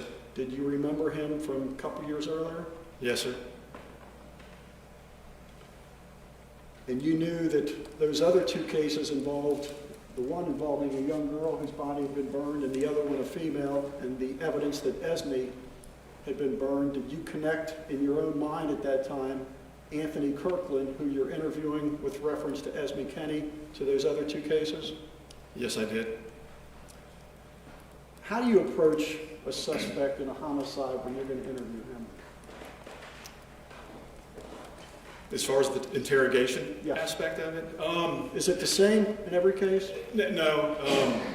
The one thing that, the interesting thing about what I do for a living essentially is talking to people, and I'm trying to kind of get their guard down a little bit. I'm ultimately interested in the truth. And humans are so very different from each other. But one of the things that I try to employ is to build rapport with people, try to befriend people. You catch more flies with honey than with vinegar. You know, I don't want to go in there and pound the table and carry on. Having interviewed Mr. Kirkland back in 2007, that was an advantage to me because I had the opportunity to spend a couple hours with him. I had the opportunity to see how he interacted not only with me, but with the female detective that I did the interview with. Forgive me.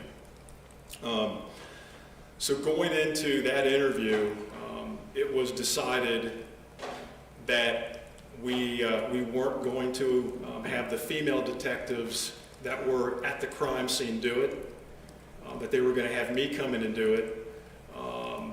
And that was kind of the basic strategy initially. What was your impression of him going into this March 8th interview from a couple years earlier? How did you size him up? Well, I knew from the from the initial interview that Mr. Kirkland was controlling. He would attempt to take over the interview. And then I also had a little background on him as far as I knew that he had a child. I knew that he had a young child at the time. Did he strike you as being intelligent? He was, he was, I would consider him to be average to above average intelligence. I found him to be quick-witted. I found him to kind of street savvy individual. When you interviewed him on Sunday morning, March the 8th, about 11 o'clock or so, is that when it began? I believe 11 a.m., yes, sir. And you knew at that time that some of Esme's property had been found on him, Yes, and that Esme was deceased and that her body had been burned. yes, sir. Did you share that with the defendant at that time? Did you go in and tell him, we know you got a property, we know you burned her? Did you take that kind of approach with him? No, Why not? because I wanted the opportunity to speak with Mr. Kirkland about what he did, how he did it, and who he did it to. Had I gone in and told him that we found her and that she was dead, in my mind, I couldn't imagine anybody wanting to discuss anything with me at that point. Had he known at the time you interviewed him that Esme had been found? Not to my knowledge, no. And how do you approach someone, Keith, that had done something so horrible that, based on these crimes, currently has no value for human life? Is that how do you approach someone like that and get them to talk?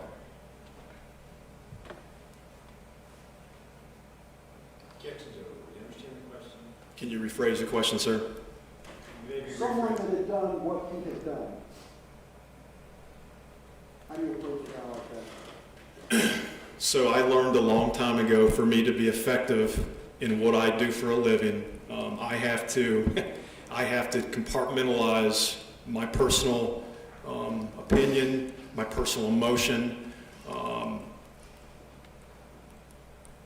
These crimes, yes, these crimes were difficult to talk about, but I worked very hard to kind of push that to the side because I really felt like I had the opportunity with Mr. Kirkland to talk to him about what he did and why he did these things and who he did these things to. Before you interviewed him, had some other officers earlier that morning talked to him about who at that time was a missing child, Esme Kenney? Yes, And to his knowledge, she was still missing. correct. What kind of approach did you take knowing that with him? Well,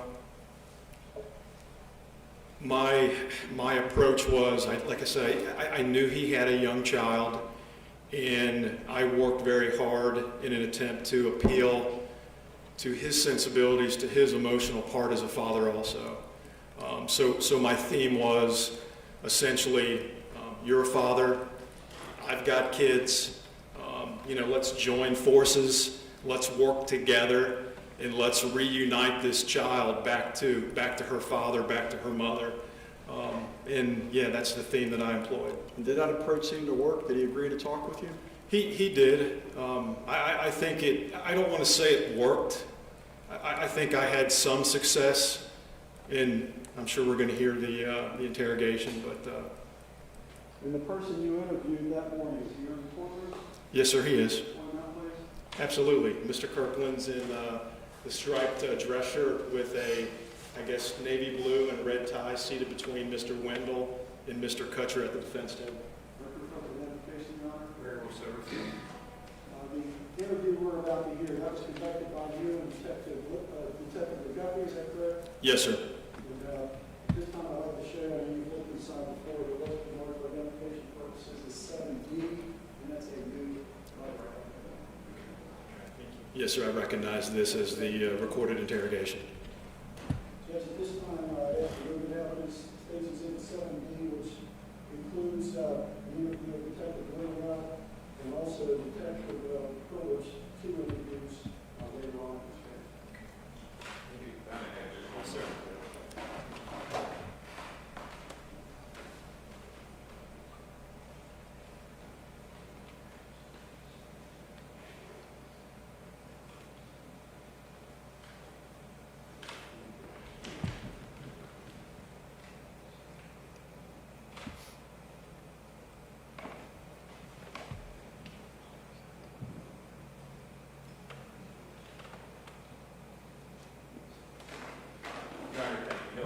Okay, thank you. 7D will be admitted. Before you put in, I have a little thing for you, ladies and gentlemen.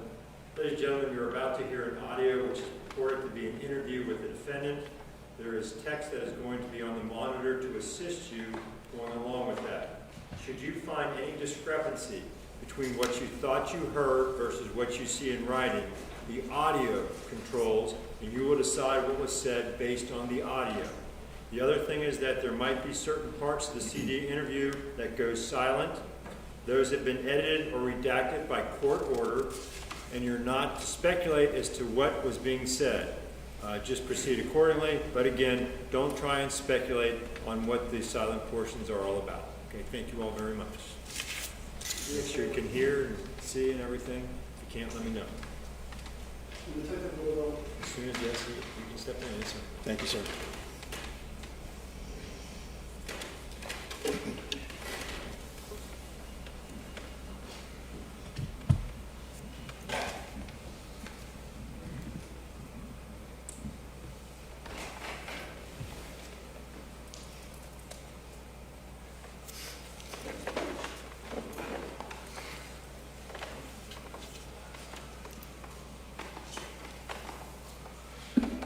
Remember talking to me? Keith Withering. You and I had a discussion about a year and a half ago.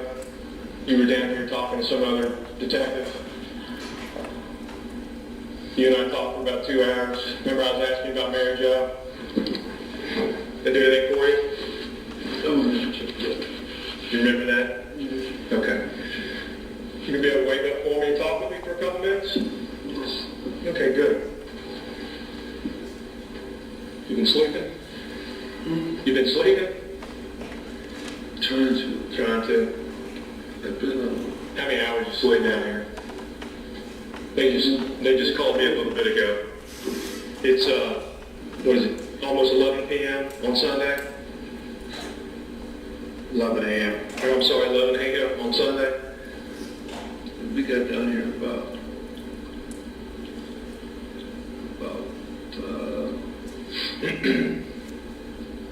I've been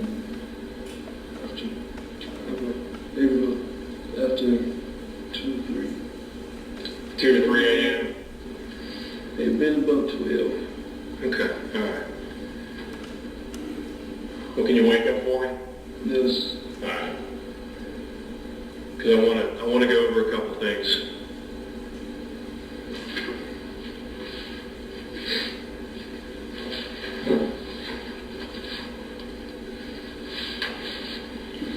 You awake there, buddy?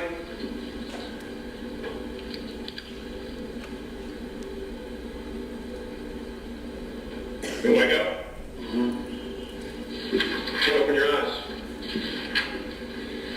I'm not that ugly. Hannah, wards. Oh, we'll get into this. Sleeping since Friday or last week. Okay. And places. Well, let me cover a couple things here. When you came down here, you initially spoke to some other detectives. Is that true? Tonight. Okay. And do you remember them reading your rights? Yes. Okay. And you understand what they read to you, is that right? Yes or no? Yes. You remember signing the form? form? That the woman gave me? Yeah. Yes. Okay. Just make sure we're all clear. They were asking you about a person that they were looking for at the time. There was I said it was a kid. yeah, exactly. Okay. And they were asking you some questions about your whereabouts, and who you were with, and what you were doing, and things like that. Do you remember that? Okay. Parts of it, yes. Parts of it. Okay. Well, Terry and I, we want to go back over a couple things. You going to be able to help us out with that? I'm trying to, yes. You try to? Okay, I appreciate that. I remember last time you and I, we met up, and I'm not sure if you really remember it or not. You kind of act like you do. Didn't do I look familiar to you at all? No? Well, how about this? When we were talking last time, you were telling me that you have like a young son. You call him little Anthony. Does that do anything for you at all? You're kind of telling me about how you and your girlfriend had a child together. I guess what I'm getting at is you're a parent. You have a child, just like we have children. Okay. You understand what I'm getting at here? Yes. Okay. I guess. All right. Green, say a little more. Okay, great. Well, you're going to listen to me and pay attention to me? Okay. Going back to, I guess it would be yesterday, can you kind of walk me through your day? Who were you with? Where were you at? You know, what were your activities? Things like that. It's Sunday. Today is Sunday, and Terry's right. It's not 11 p.m. It's 11 a.m. It's from, Let's just go back Saturday. Yesterday sometime, maybe late morning, or whatever you want to start. Late morning. I was at Daily Park. I had initially in the morning when we got up there, it was real early, and they had people gradually coming in that was walking dogs. And I knew that I'd be warm up, and his jacket been dirty, my jeans been dirty. That since I hadn't been at the VOA, or since I had left last Friday. Well, actually last Friday I was put out after we jumped and everything, and then we got into another altercation. But I knew that I couldn't add this hill this early in the morning. Those people was out. They were short sleeves and everything like that. Right. And then even if I took the jacket off, you'd still see really basically how dirty the jacket was, how dirty my pants was. So when people started coming in more gradually and into the park, we left from the park. From the park, we made our way up to being rolled up toward they said it was the reservoir up toward there. Do you remember about what time you got up to the reservoir? It had been about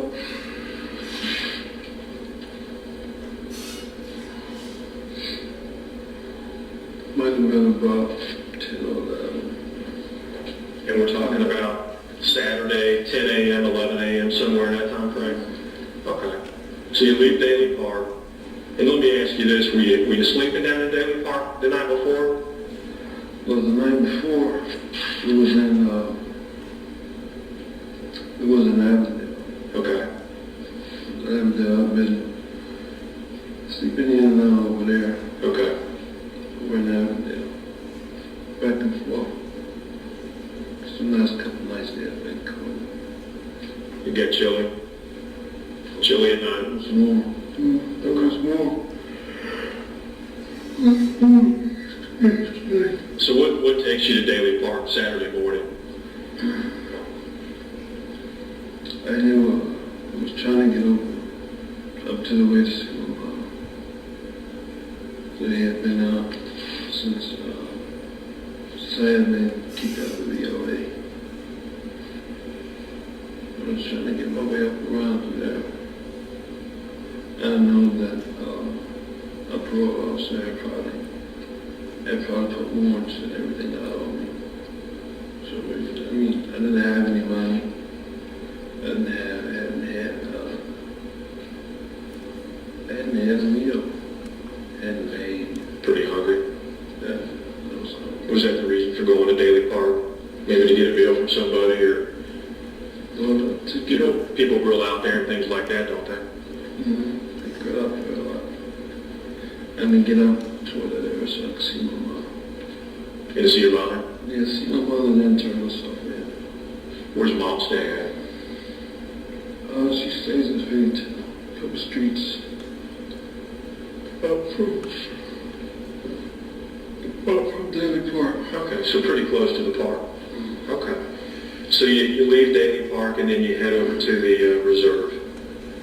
Well, Can you tell me about going up there? from Daly Park, we was up to, went up North Bend. There was a lot of traffic and everything out. And still, so often here and there, we'd stop. Stop maybe up there by, what was the fish place that was up there, the dollar store or something. And that was before going to the reserve? Okay. And matter of fact, that they had a garage. I mean, not a garage, but a car wash. It wasn't open. Excuse me, it wasn't open. They usually, that scene would usually keep. Scene would usually keep occupied or going, but it wasn't going. So we stayed there for a while. Looking at kind of. And you're talking about the car wash? Okay, so you stopped by the fish place, the dollar store. Little spots up along the way. And then, it's right around in that North Bend area too. Over there's a lot of traffic. And it was kind of smooth to make people see. But then, that's a lot of people on cell phones and this and that and everything. So, the thing was to get to somewhere where we can relax and take a nap and sit. Okay. And where would that be? Walk down, Wood Road. And we saw the reservoir and walked up the hill and sat up under the trees. Took a nap because up from there, it's really, you can see down up over the traffic, but you can also relax and do some sleep. Okay. So it offered a good vantage point for you. You could see out, but you were kind of protected by the woods. No. No. You could still be seen, but you'd have to be up on that level. Oh, okay. On where it is. But as far as the hill or the traffic that's going down Winton, I mean, you could, if you was paying attention, you could see somebody either sitting or looking up or sitting or laying up there. okay. basically just cruising on the road, it wouldn't be that obvious. But once you get up on that level where either you come from this side or either you come from this side, because there really is no hiding over there. You're sitting right up here on the point where it was. And then with the jackets and everything, all that being sweaty and everything, I mean, it just took everything off. And Do you remember about what time you got up to the reservoir? it might have been about,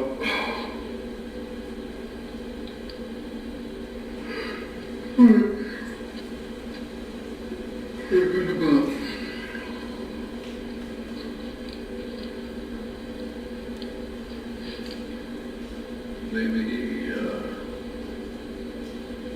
I can't really say, maybe about between, Was it late morning? Was it early afternoon? I mean, probably a mixture of both. okay.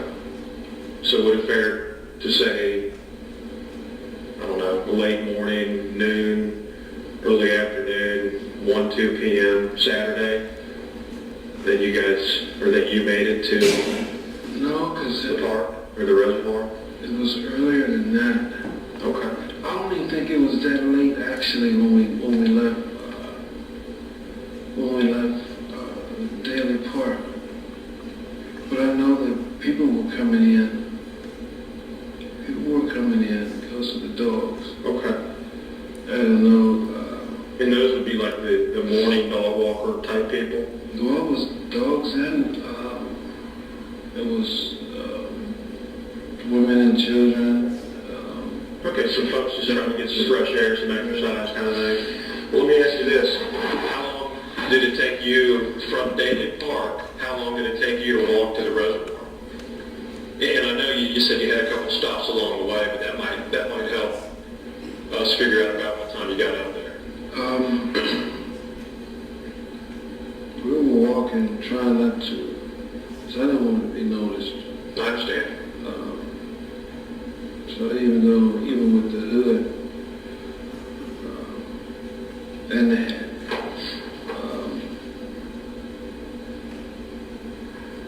maybe about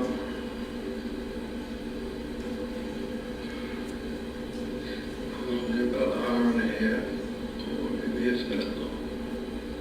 Okay. Also to the night before.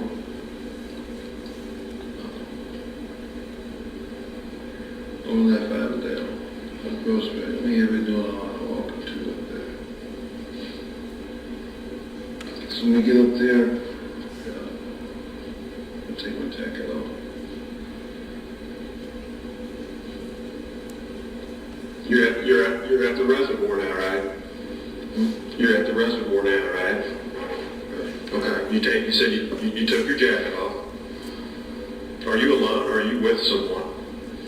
Just with a dude. Who's this person? I don't know about him. His name was Pedro. That's all that I know. Is he your friend? He was somebody that helped the other night when we were down there. It was going to get jumped. And he been with you the whole time? He was there from the night when we walked to Avondale. We walked from there to Daly Park. Okay, so he was with you in Daly Park. Did he walk with you to the reservoir? Did he go to the reservoir with you? Okay. So you and Pedro are now at the reservoir probably late morning on Saturday. Is that fair to say? And then you said you took your jacket off because your idea was that was a place for you to maybe take a nap and to stay out of view, right? Okay, then what happened? Then I dozed off. So when I got up, the thing was, sister was still it was still kind of bright, kind of early. We hadn't eaten. I've been drinking water, but we hadn't eaten. hadn't really done anything. But I had the chance to call Miles. I want to take him over there. I want to take him. So we got up. And in the reservoir up the hill, it's a slant water. But then you can see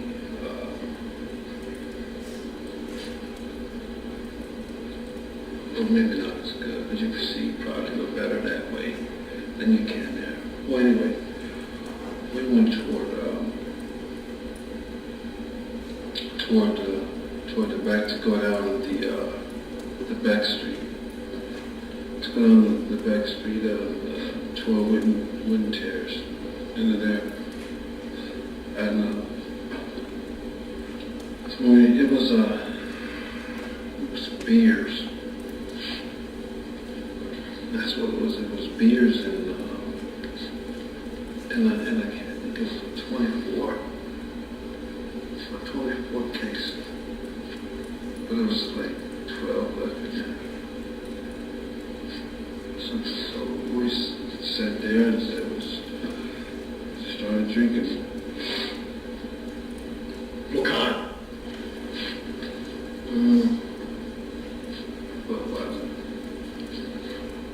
Budweiser. Okay. Was anyone around? Or were they just left there? It was just it was just it was there. It was just left there. I mean, they weren't. It wasn't hot. It wasn't all that cold. I mean, well, it was kind of chill, but it wasn't warm. It wasn't, so figure. But then the day had been pretty. It had been cold out there too. But they had like. What time do you think this was now?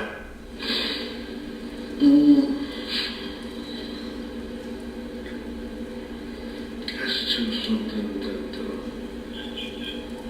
Like 2 p.m. Saturday? Could be around there. Okay. Could be around there. In the Budweiser, they were still kind of cool? Now, did you drink the Budweiser, or did you and Pedro both drink Budweiser? We both drank the Budweiser. You remember how many you had? I know the first one. We drank about maybe 4 or 5. You had 4 or 5? Pedro had the rest? So I know should have been, well, there should have been more laying in the grass.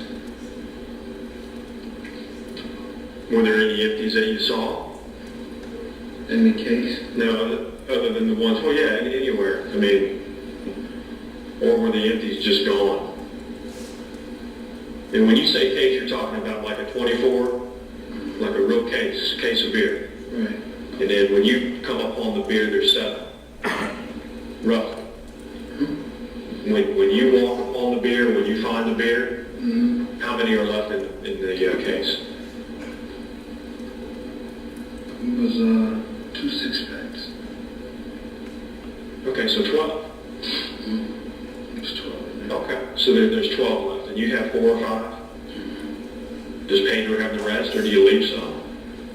No, we took all the beers out of the case. Okay. Did you drink the 4 or 5 right there where you found it?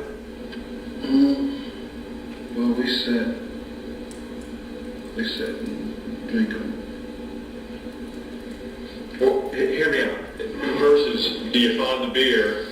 Do you pick the beer up, take the beer somewhere to where you can sit down and enjoy the beer? You and Pedro? Or do you come upon the beer, find the beer, crack them open, drink them right there? You see what I'm asking? Right. The first time we got one out of the thing, and we tried it, and it wasn't bad. So we got some more of the other ones,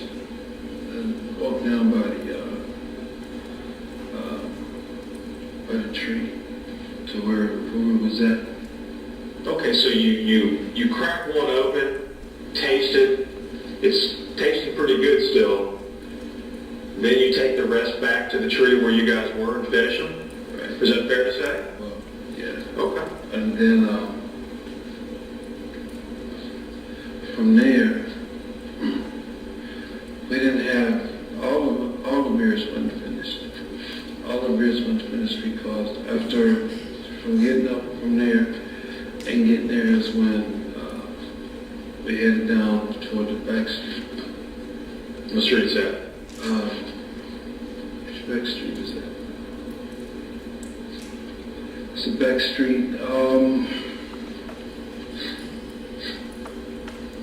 it's where, Wynn Road, I'm familiar with Wynn Road, okay. and then it's up at the other top where North Bean, it's another street that goes down the side that splits the reservoir. Maybe Wynn Ridge? Yeah, Wynn Ridge. Wynn Ridge, that's the Wynn Ridge, is what it is. Are you sure? So I walked down there, Okay. and then walking down there, it was I saw a lady in orange. I saw an older woman in orange, going back and forth to the mailbox. I saw her. Like from her house? Did it look like it was her house? The way it was, older wife. Okay. It looked like she was getting her mail. She just wasn't walking around the street, I guess is what it was. Right. Okay. She was just getting her mail. Okay. So you're on Wynn Ridge. Where are you going?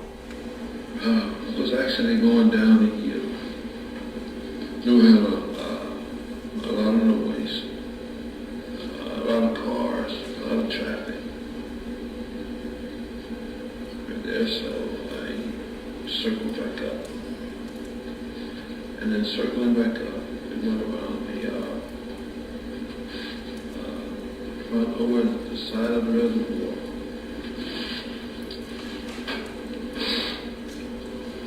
Is Pedro still with you this time? Or are you by yourself? Yeah, Pedro was supposed to have met at the, right here. Well, hang on. All this is a square that I've drawn on this legal pad, okay? Mm-hmm. Will you write in where you believe Winton is? And then show me where Winton Ridge is in relation to Winton. Does that make sense to you? Mm-hmm. Okay. This is, And you can just write W if you want to for Winton, and then for Winton Ridge, write WR, if that's okay. Okay. All right.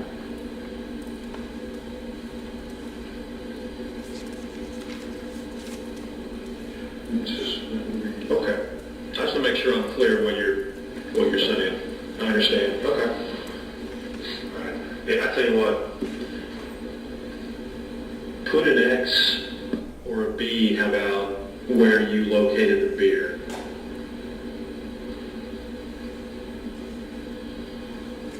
here was here. Okay. And then down over here, and you correct me if I'm wrong, okay? So I want you to pay attention. Down over here, is that the wooded area right there? Just so I'm oriented correctly, so I understand what I'm looking at. Is that the wooded area right there? Right, because it was a house here. It was a house here. Okay. So we thought ourselves people's beer.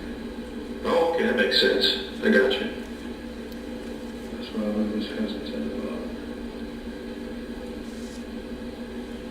Because you thought maybe the beer belonged to that house there. Right. Okay, where the location where you took your nap, and I know this is not to scale, and I get all that, but can you maybe put an X where you think you took a nap? This is Winton right here. This is the road, I guess. Right. This is the road here. Okay. And then it's up the hill. When you come up the hill, it's about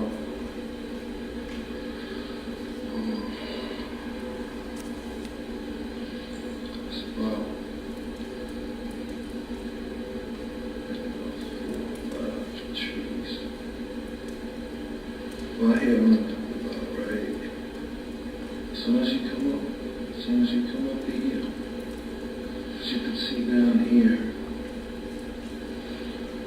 this is this way, so it's right here under the tree. This was a tree about right about here.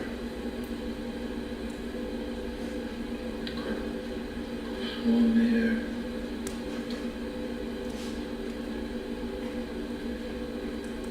So the sunlight coming in, taking all the trees. And then they about here.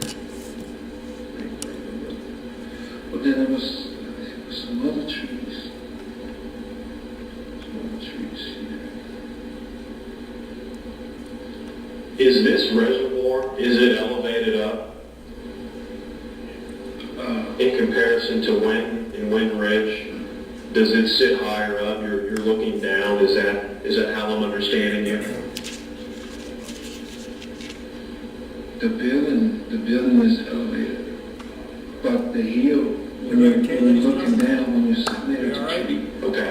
Looking down, Stop for a you really, second. you really Stop for a can't second. see. It's just like a drop off. It's Okay. what it is, pretty much. You really can't see. Okay, ladies and gentlemen, why don't we just, if you don't mind, just stand up and stretch for a second and just get a breath of fresh air or whatever. I know this is very difficult. I just want to make sure everybody's paying attention. And if you need a break, okay, if it gets to be too much, just let me know. You do need to watch this and hear this video. So. All right, everybody okay? All right, thank you all very, very much. Thank you, Ms. Kreider. Go ahead.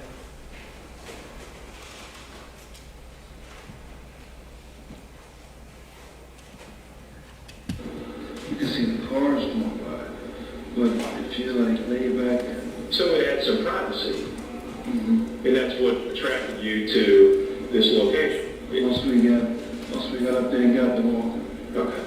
and so I was like, wow, let's go sit there. Okay, I understand. That makes sense to me. Okay. Appreciate that explanation. That makes good sense.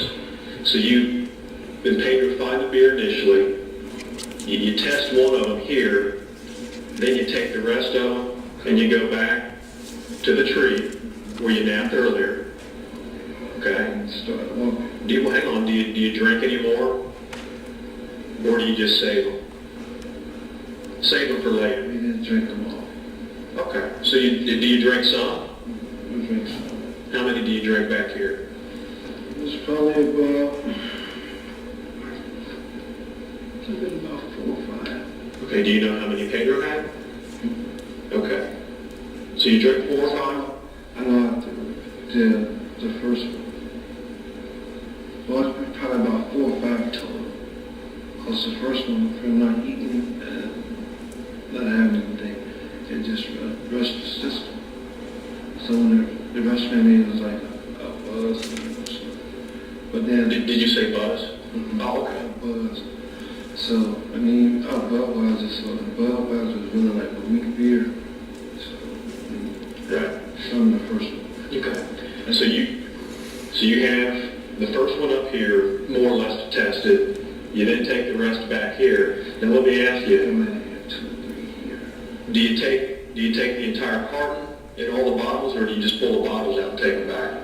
We took the bottle out. Did you leave the carton? Mm-hmm. Oh, okay. You go back, you drop off what you find, you're going to save it for later, and then you and Pedro walk back. You said you walk back, and then now you're on Wind Ridge. Actually, me and Pedro split then. Okay. Do you know where Pedro, Split. do you know where he went? Pedro was more found something there. I know we was wanting something to eat. Okay. So we had thinking about the McDonald's. Well, So Pedro was hungry. You two separate. mm-hmm.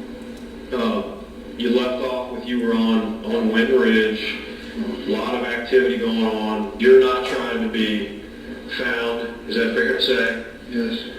You noticed some white lady going to her mailbox? Actually, I was still drinking the beer walking down there. Okay. Some lady's going to her mailbox and then returning back to her house. That's what you said. And it was cars up and down the Sure. up and down the street. Where were you going when you were walking here on Wayne Bridge? But heading back to what Avenue. Okay. Where do you end up going? Back around,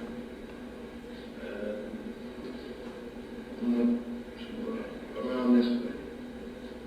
And I went up around that way. Now is there a walkway around the reservoir here? Or were you like walking in the grass and going through bushes and all that? There's, everything's in plain open. There's everything, it's not really it's not a concrete walkway, but it's a treaded walkway. A trail? A treaded? A treaded? A treaded walkway. Treaded walkway. There's a lot of, most people live there. It's a lot of food items and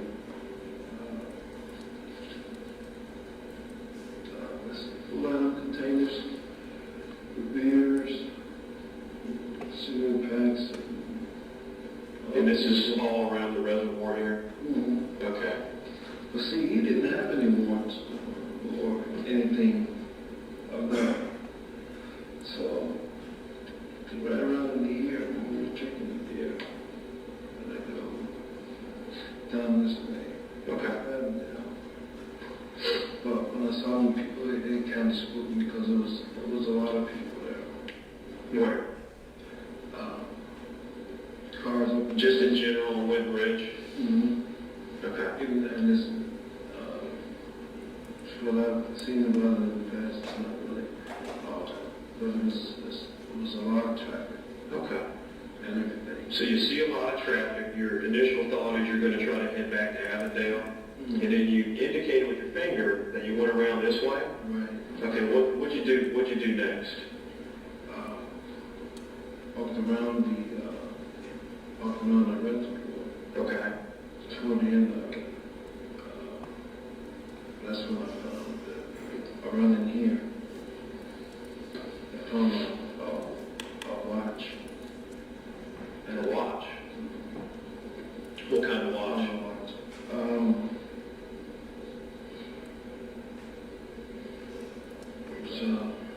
It's a digital watch. Well, let me describe it. What did it look like?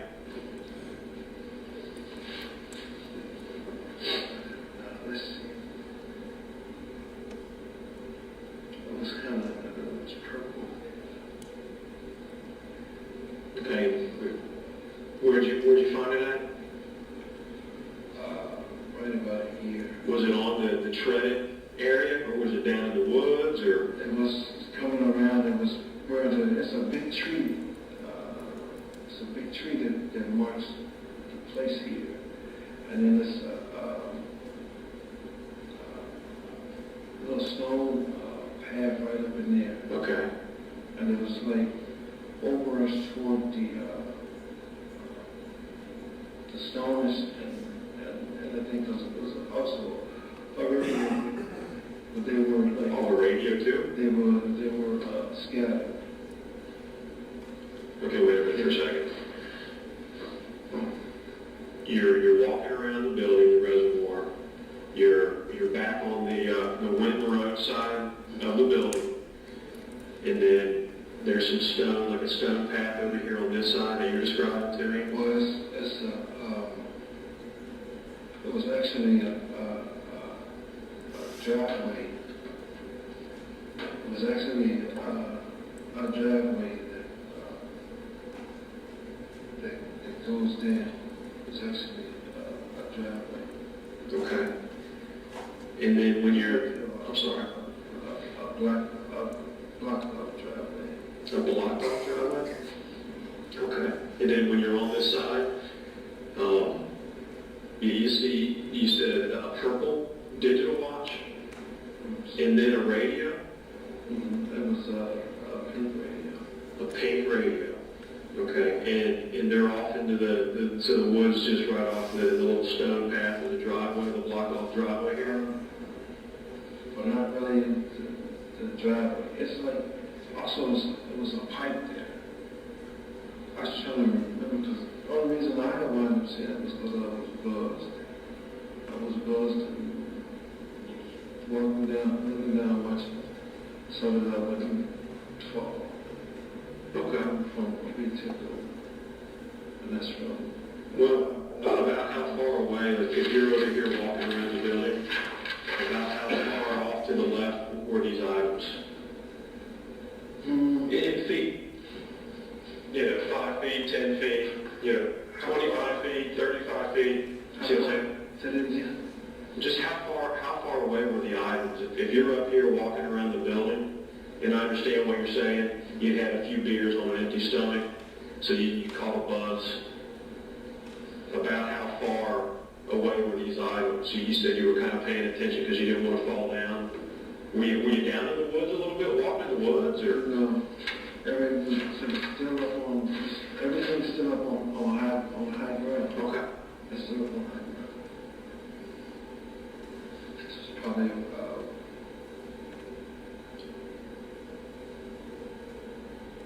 about, it was right around here. Were they right out in the open, Anthony?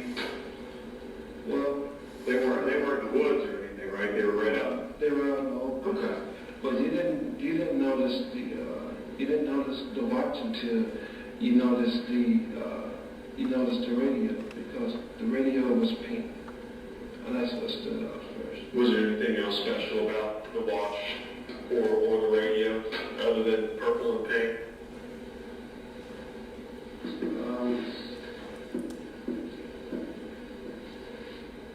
They weren't together. They were spread out. Do you know what kind of radio it was?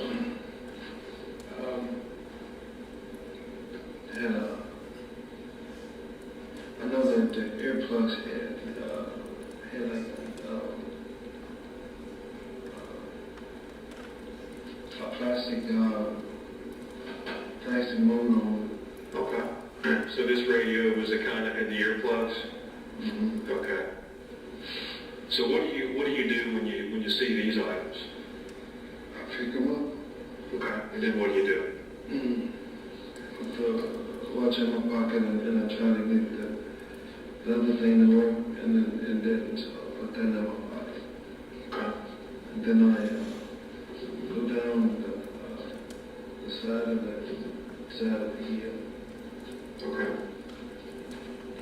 Matter of fact, when I seen that, when I got the watch, it had 3:08 on it. So you looked at the time? I remember that. Did it appear to be working? Yeah, it was working. It had 3:08 on it. Okay. So we'll use that as a little game, I guess, about what time it was. So 3:08, Saturday afternoon, right? 3:08 p.m. Okay. You collect up those two things and you walk down. You kind of indicated here that you might be walking down the hill. Right, that's what. Okay, where do you go then? From down the hill, go to make my way. Actually, I was going to make my way up toward. I wanted to see my mom, so make my way up toward there.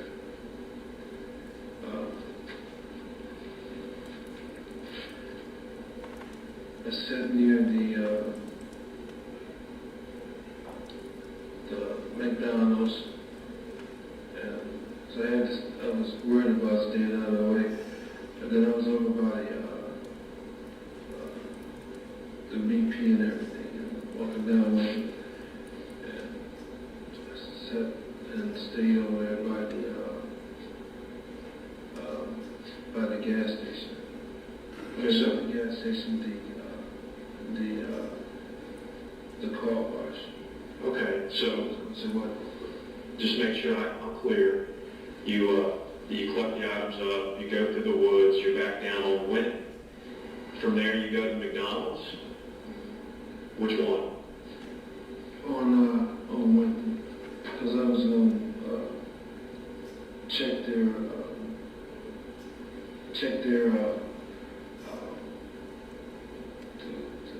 when they throw their food away, and then because sometimes they bag it. Okay. Like I said, it was hungry. I understand that. If I was to see a picture, I wouldn't up that way like you said it was. Okay. And then for McDonald's, you went where? From McDonald's, we went over toward the BP, Which one? across the street. From the BP on Red Road. And then the UDF, and I walked across there. But the thing was, a lot of people were just there with phones and everything else. So, I mean, until I met up with Pedro again, then I didn't have like any cover or anything, because really two people was really not too much of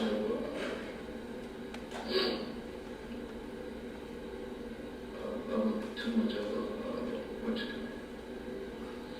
So you go into the McDonald's, you're alone, looking for some food there. Do you find it? Okay, you leave McDonald's, then you go to the BP. You said the BP on Reading Road? Which one? The BP on Wayne. Okay. So you leave.